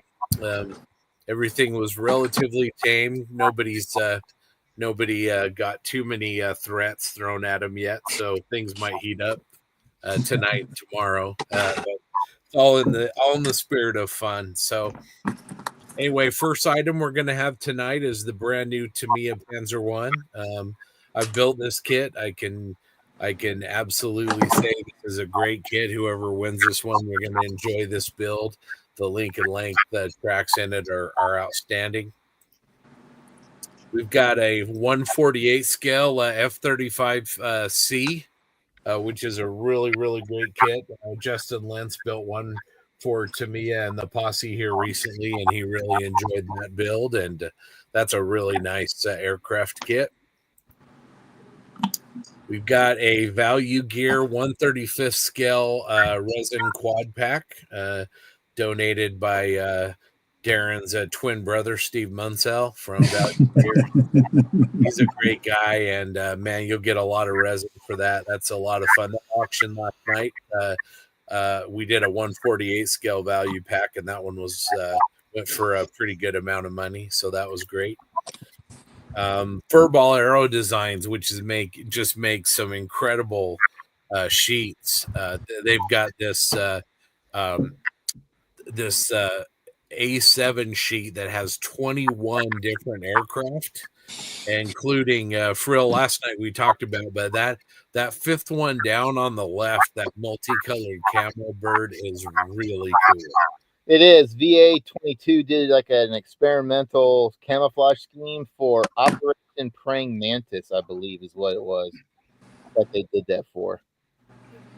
Wow. That one sure jumps off of the sheet to me. That just is a really, really cool looking aircraft.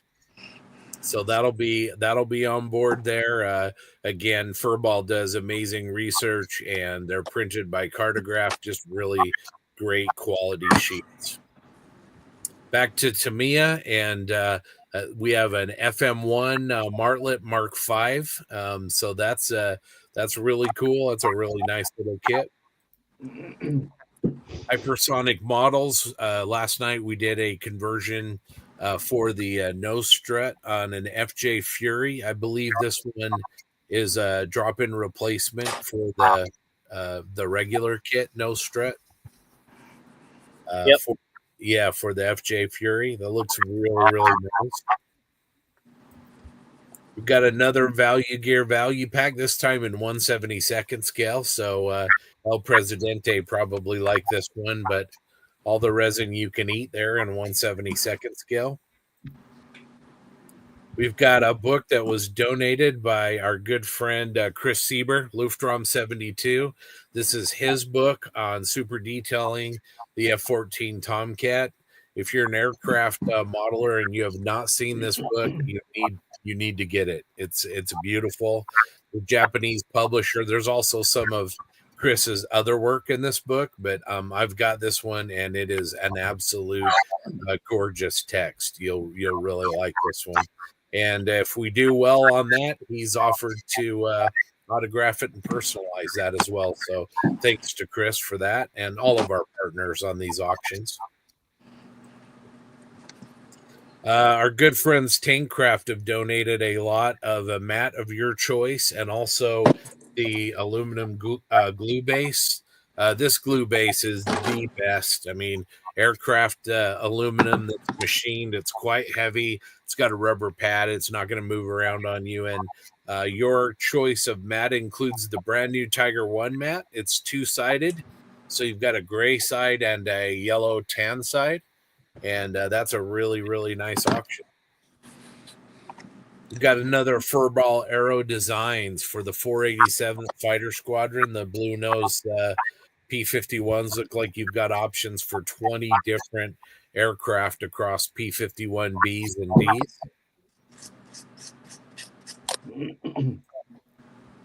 We've got Bases by Bill has donated a couple of carrier bases. Tonight we'll be auctioning off the Imperial Japanese Navy carrier base section. A great display idea for your Japanese World War II naval aircraft.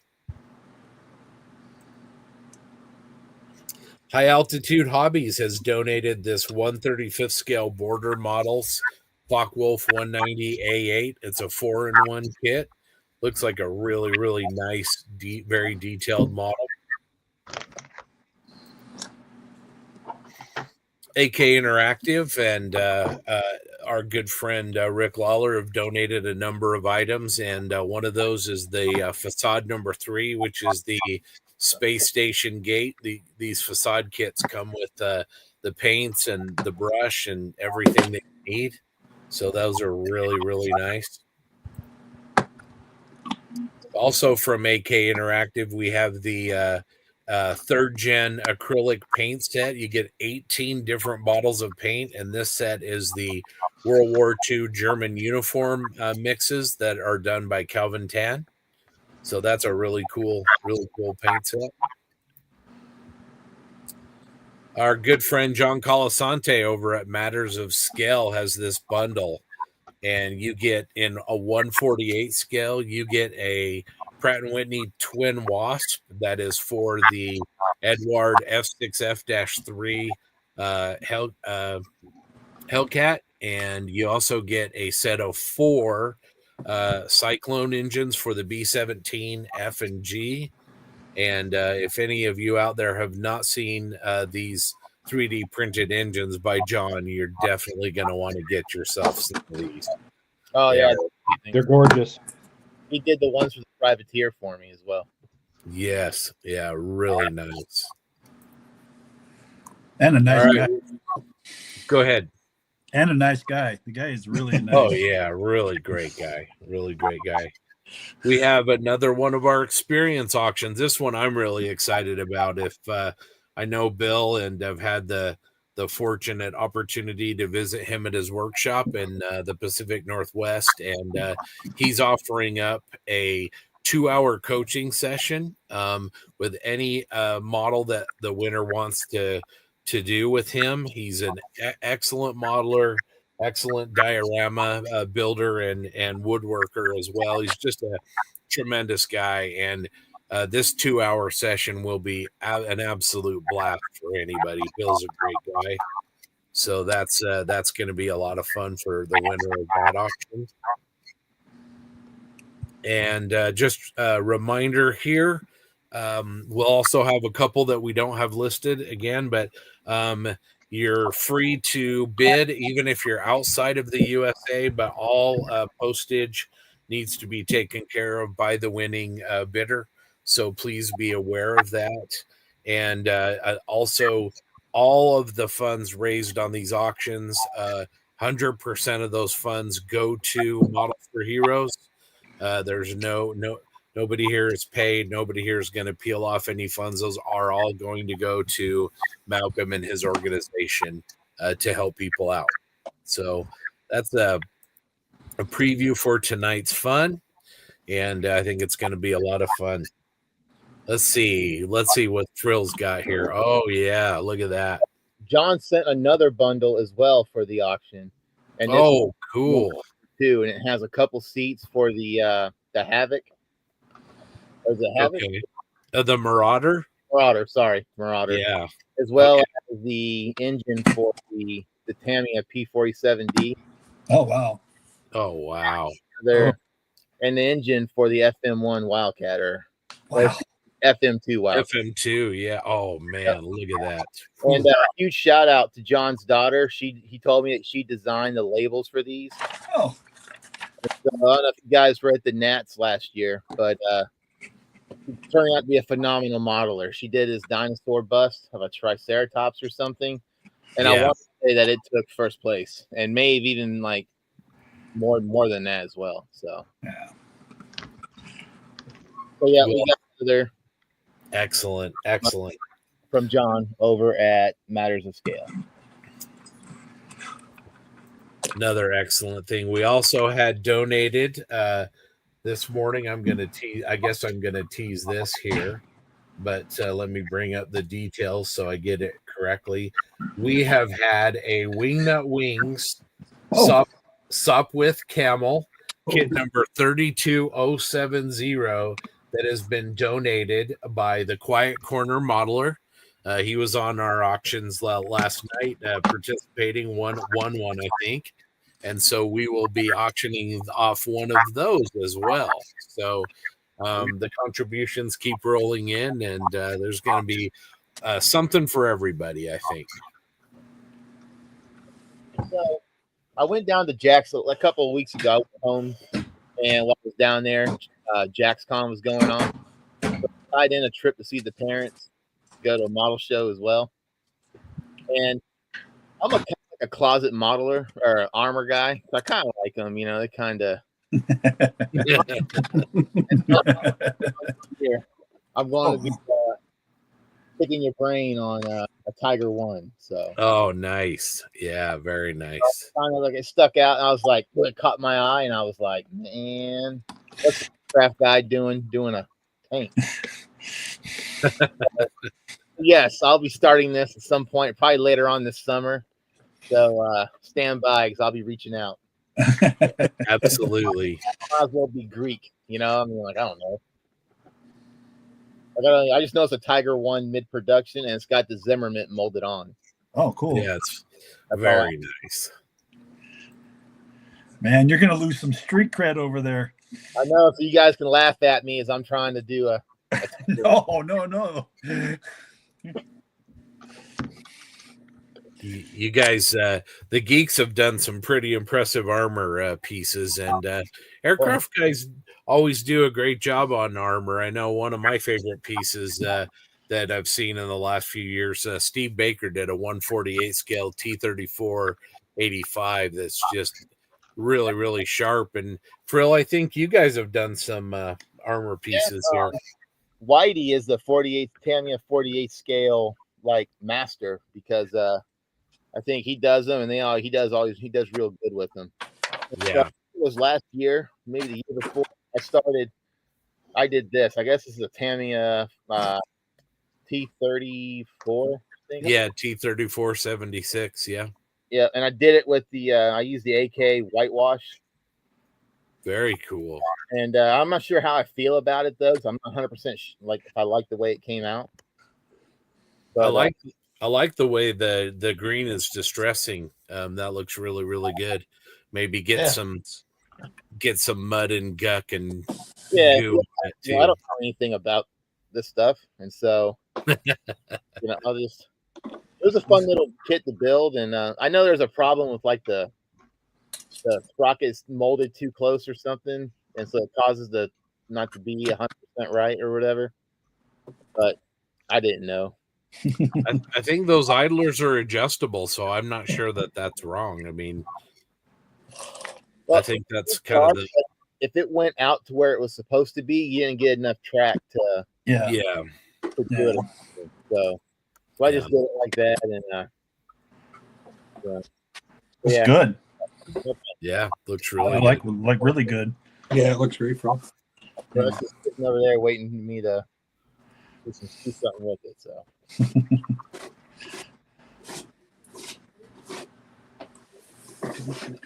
Rob Herring says hello from the UK. How you doing, Rob?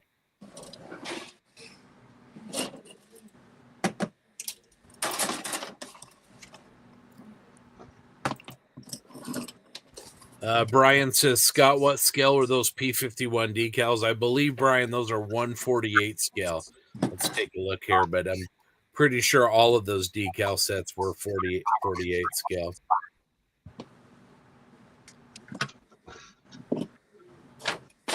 Let's see here.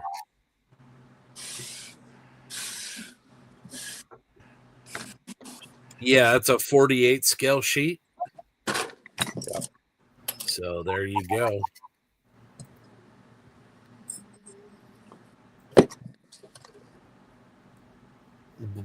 Black Cat scale models.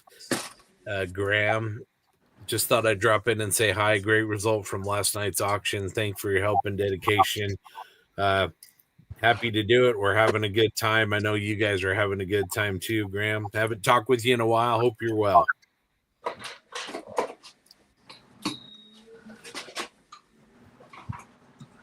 Oh, there you go, Brian.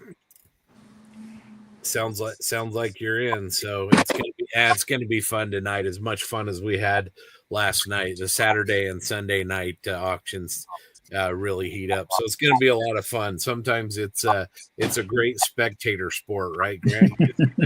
Watch see what people are doing with each other with the bidding.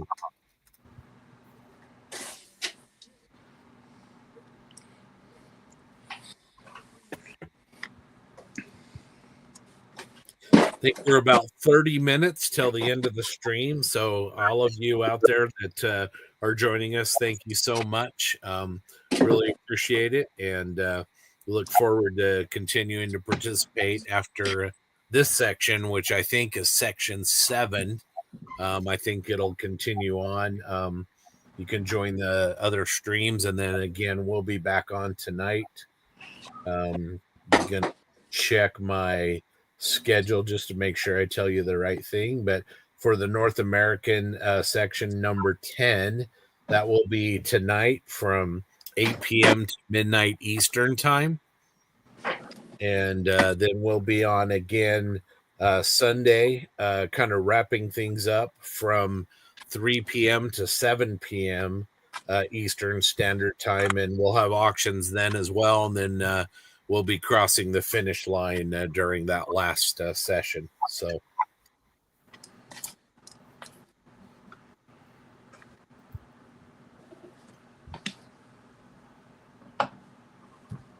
there you go. Brian is doing some true multitasking right now.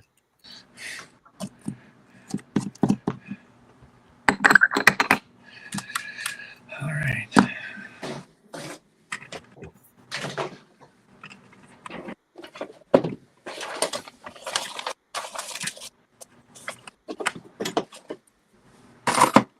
It was great to have Malcolm on here and have him tell everybody all about Models for Heroes.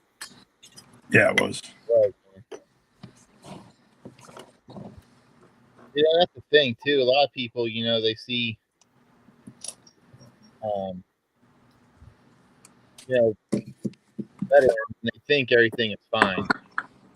You just never know what someone is dealing with. Yep. On the side, and it's great to have that escape for them. Yeah. Well, I think any of us that have served have known people that have taken the other way, and anything that can help get their mind, off their problems and help them find a way back, I think is just invaluable. Yep. That's a great point, Bruce. We talk on the podcast to a lot of different modelers, and it's really amazing.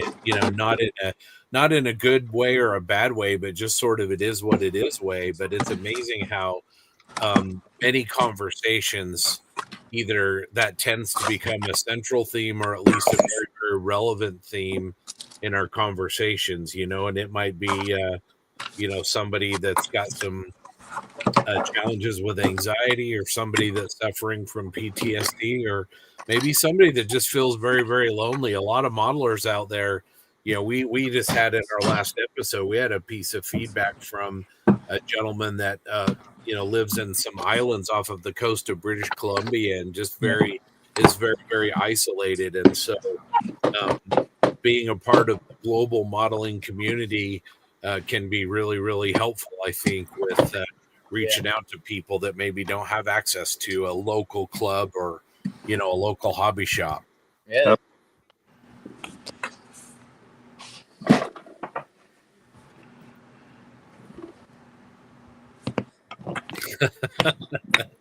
Yeah, Bill says that if you're not building a resale kit from the 50s, is it really a challenge? Rebel, not resell. So, yeah.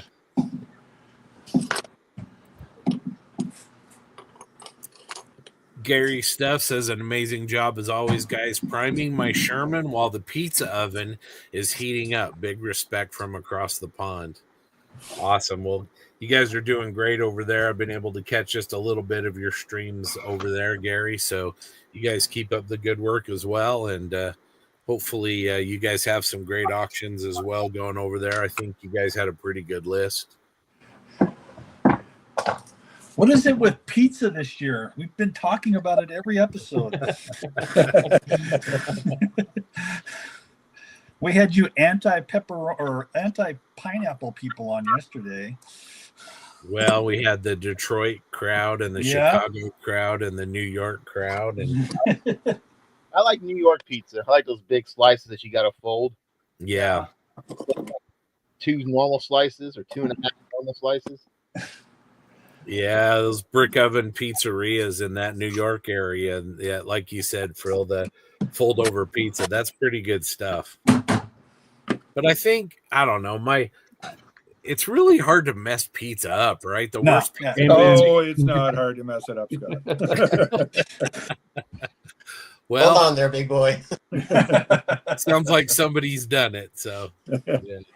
I won't use names. There's a local pizzeria in our town. They've been around forever. Everybody who grew up in this town absolutely loves them. And if you're not from this town, you just realize how terrible they are. They put breakfast sausage on when you order sausage. Oh. Interesting. Well, that's one way to describe it, yes.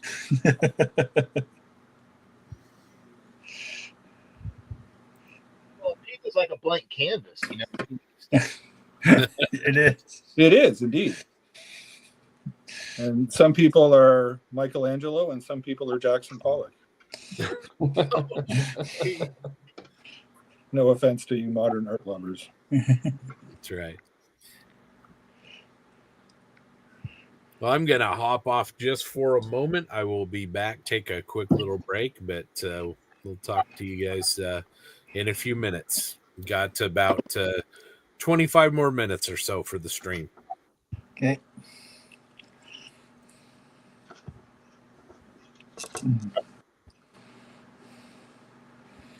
Yeah, but I don't know why, but that Tiger Tank just reached out to me, and I was like, all right, I'll get it. Let me know if you want any help researching marking options or camo schemes, Phil. Okay, yeah, definitely, because I don't know. I know 2 things, Jack and crap, about it.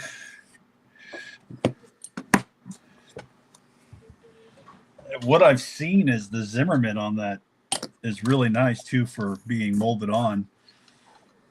Yeah, because I was like doing some like cursory searching on YouTube to see if anybody's done a video on it, and yeah, that's what they said about that kit. Like the Zimmerman was what was done pretty well. So yeah.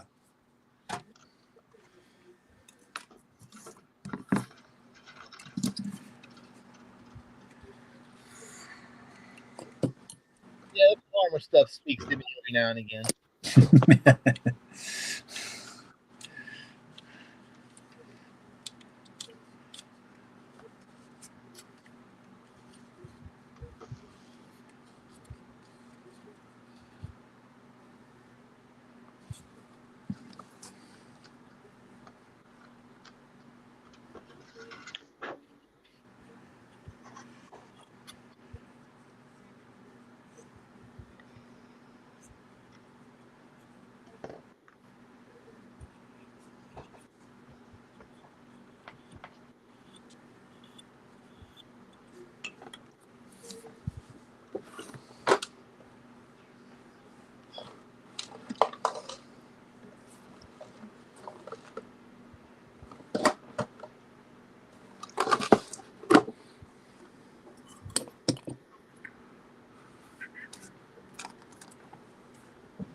Tell you this though, a bad day at the bench beats a good day at work any day of the week. Amen. Indeed.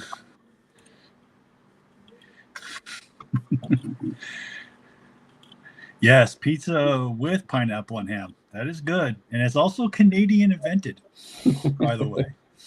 Oh, really? We'll put that one into the Celine Dion category of what Canada invented. Hey, Hawaiian pizza is good. Hey, Dion is the Canadian like folk hero, master saver of the Canadians. He put them on the map.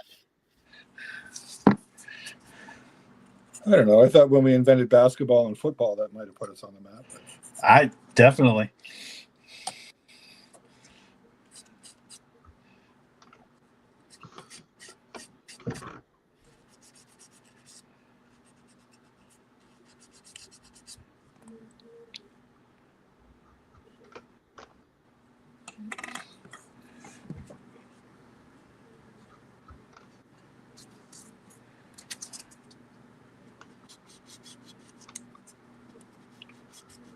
I ain't fucking bending that.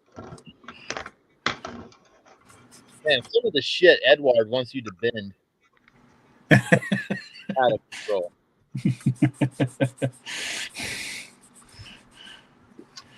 I know. I find some of that stuff hard in 135th scale. I don't know how you guys do it in 148 or 172nd. It's like you want to do what?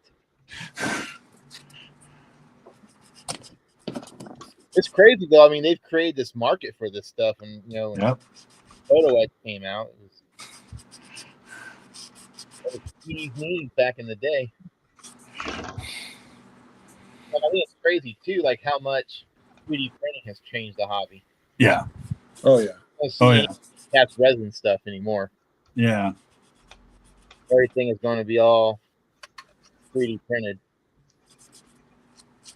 Well, I mean, like companies like Mang is offering a conversion kit for the new Kuba wagon for the winter tracks, like has half tracks on the back of it, and it's going to be a 3D printed kit that they offer as just a separate kit now. So, it's getting great. It's getting a lot more lot more. You're seeing it. Magic Factory has 3D parts in their kits, and just about everybody does. But just for the hobbyists too, though. I mean, yeah, now it's an hour to go and whip off a little detail part that you want to fix or one that's missing from a kit. Right. Another couple hours to print it.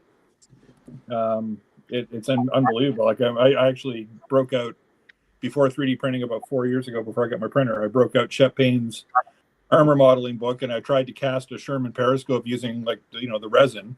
Right. Made my own little mold in my little box, and it was suspended on a paper clip, and poured the latex, and then put some Vaseline on it, and poured the other half, and cut a key, and tried it, and it just looked like junk when it came out. I mean, it's obviously my fault, but now I can whip Fusion 360 open and have a crisp, well-defined, highly detailed Sherman periscope in like 2 hours. Yep.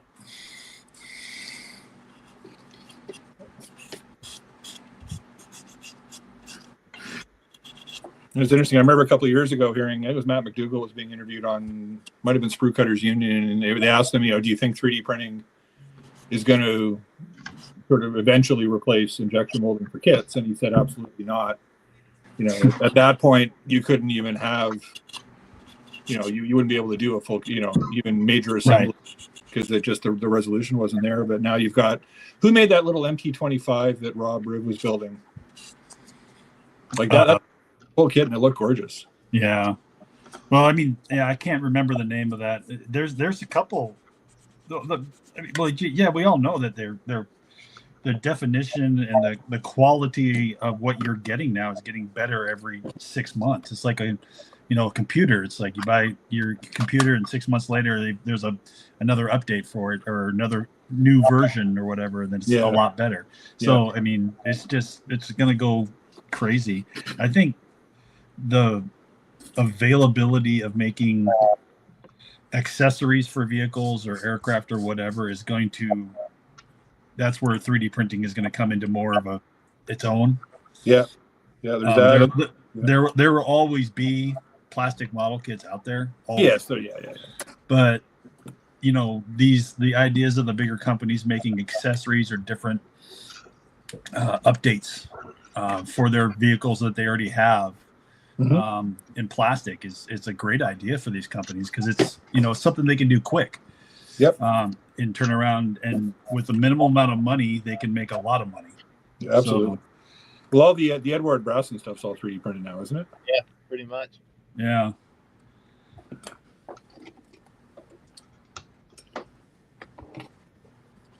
I mean, where things get really scary is when you mix 3D printing with AI eventually.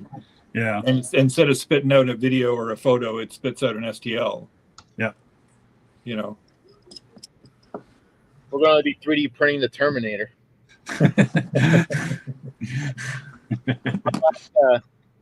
My last year on active duty, I was in Triton, or I was over at Triton, and so I was an NPO on 4.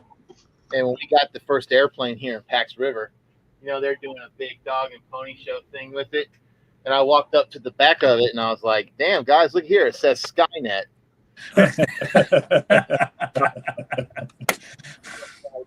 You're not supposed to see that. Guys don't get like Skynet, and they're looking at me. I'm like, Terminator? Come on. Jeez.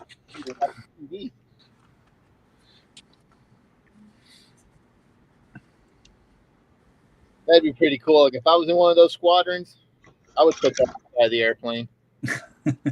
Or make a stencil and do like a Decepticon or Autobot logo. But you probably get in trouble nowadays for that kind of thing.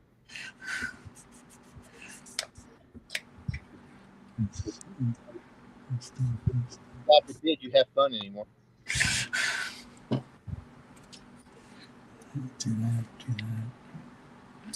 No, the fun left the building a long time ago.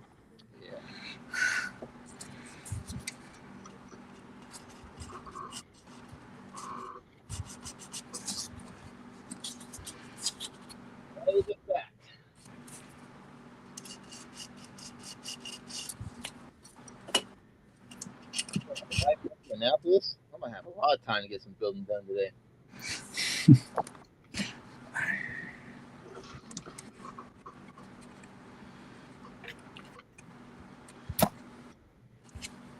So, Rick, what have you been up to? I haven't seen a lot of videos on your channel. I assume you're occupied with work or other things. Yeah, I make a lot of videos for AK now. Yeah. 2 or 3 a week, so that takes quite a bit of time. Yeah, I've seen some of them on the AK channel. Yeah. Yeah. So that, and got me bouncing around to a few shows now too. So. Right.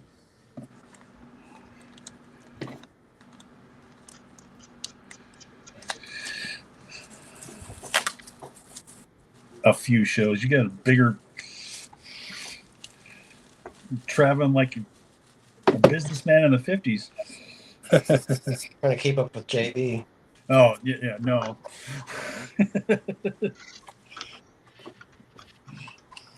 A Herculean effort, no doubt.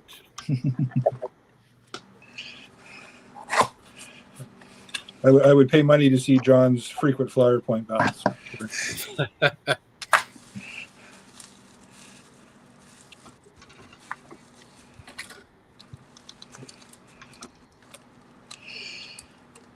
So, Rick, when you did your Ontos and you had those H3 figures, yeah, you're talking about them. I got some of their 148 stuff, and they are really nice.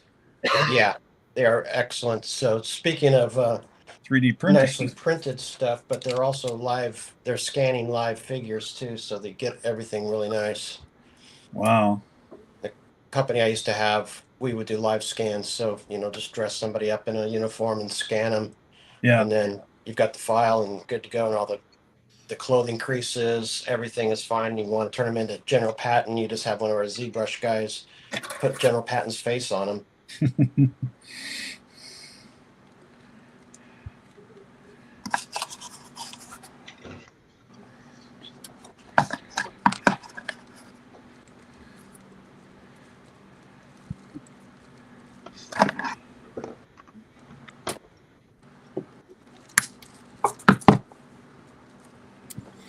All right, as we're winding down, let's do one more video, and then as we wind down towards the bottom of the hour, and then we'll conclude session 7 here. So here's that video.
I have you know, I did not put that music behind that video.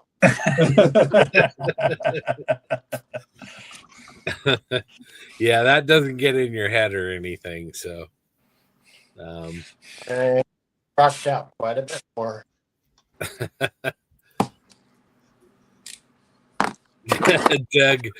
Doug Smith says, "Here's to another 6 months of trying to get that tune out of our heads."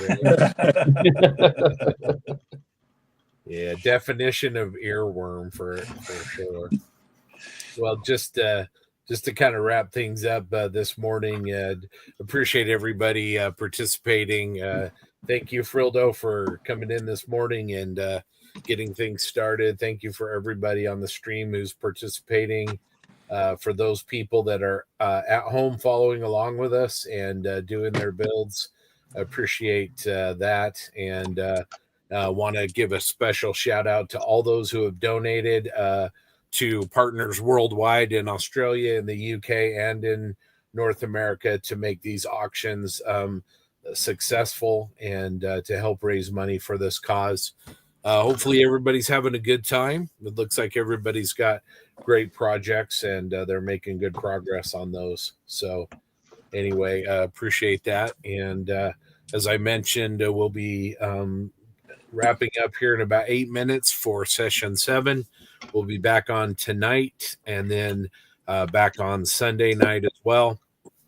If anybody needs the schedule for that, it's 48-48.org. The session tonight starts at 8 p.m. Eastern and will go till midnight Eastern. And again, we will have auctions, so that will be a lot of fun. Hopefully everybody's having a good time. And if anybody besides the auctions wants to donate, Malcolm gave the address earlier, but I believe that was either Models for Heroes or M4H .org.uk, or was it .uk.org? You guys remember? org.uk.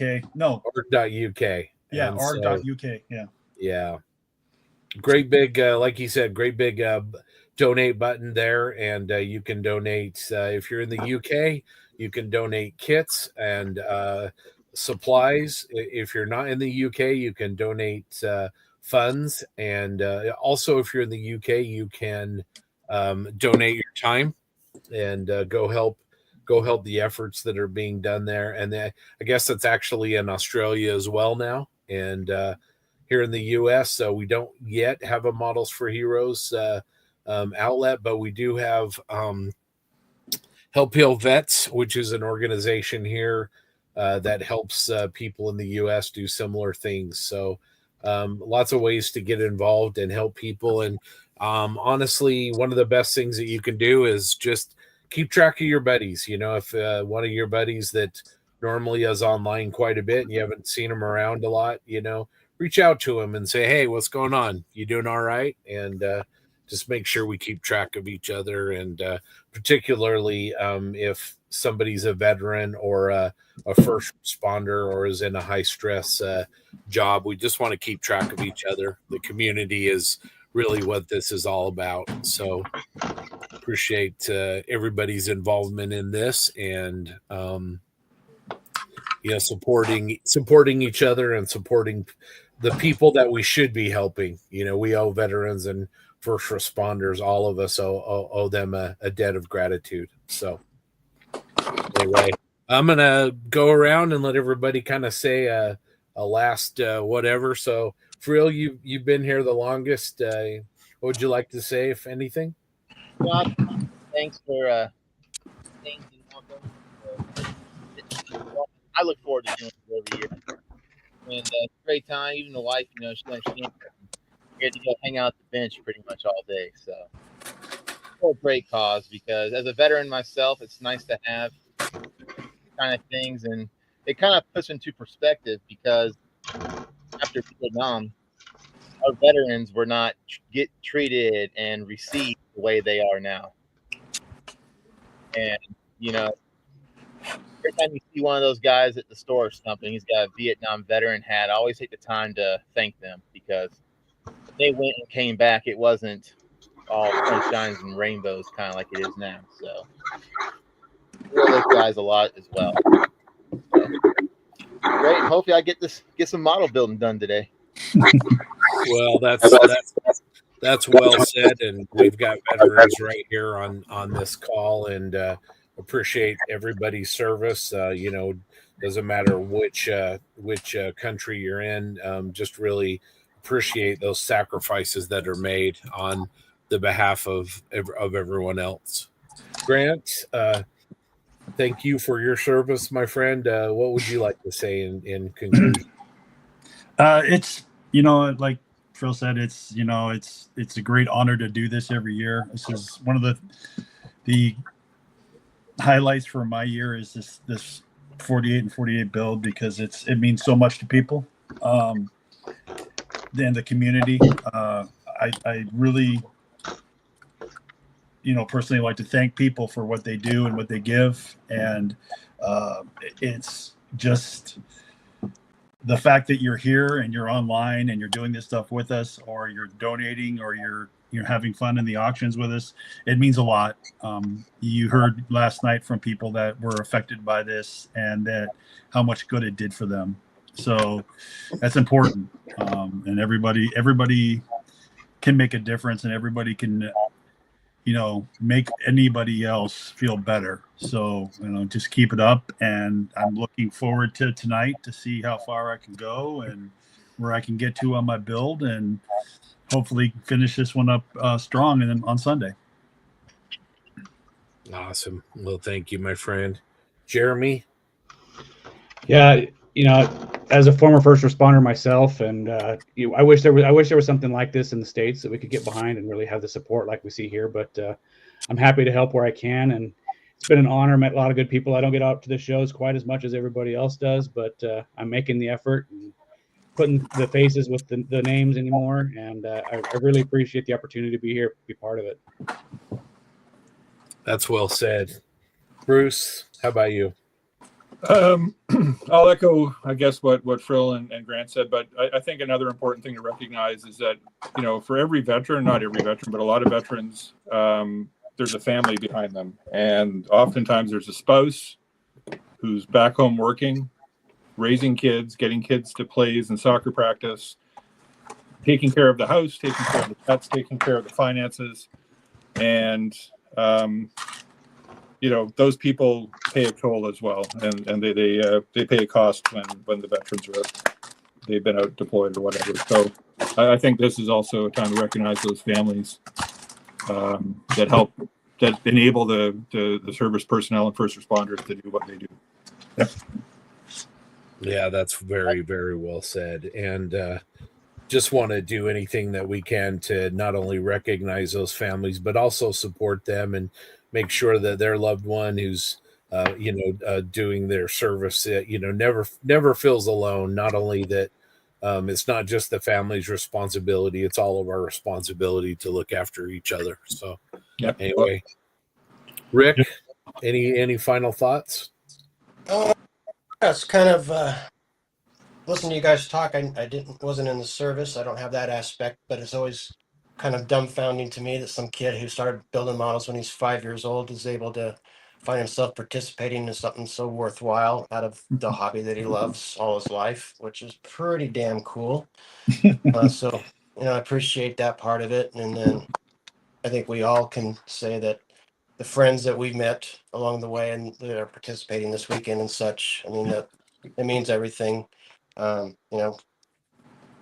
Someone made the comment last night about listening to the banter between the US guys. It's like you could tell that we've all done enough traveling and enough of these Zoom calls and enough just know each other because we have modeling in common to really get along and have a good time with this hobby. So I appreciate that. I'm looking forward to today, especially this evening. It's going to be fun on the auctions. That's going to be a rip-roaring time, and looking forward to seeing how far people get throughout the day on their projects. Yeah, it's all well said. Well, just add to that, appreciate the community one more time, and thanks to all of you specifically for taking the time. And we shall see you guys out for the North American feed tonight. Thank you just one more time for supporting any way that you can. And take care, everyone, and good luck on your models. And hopefully everybody's having a good time doing that. And like I said, we'll see you tonight. Take care. See you guys.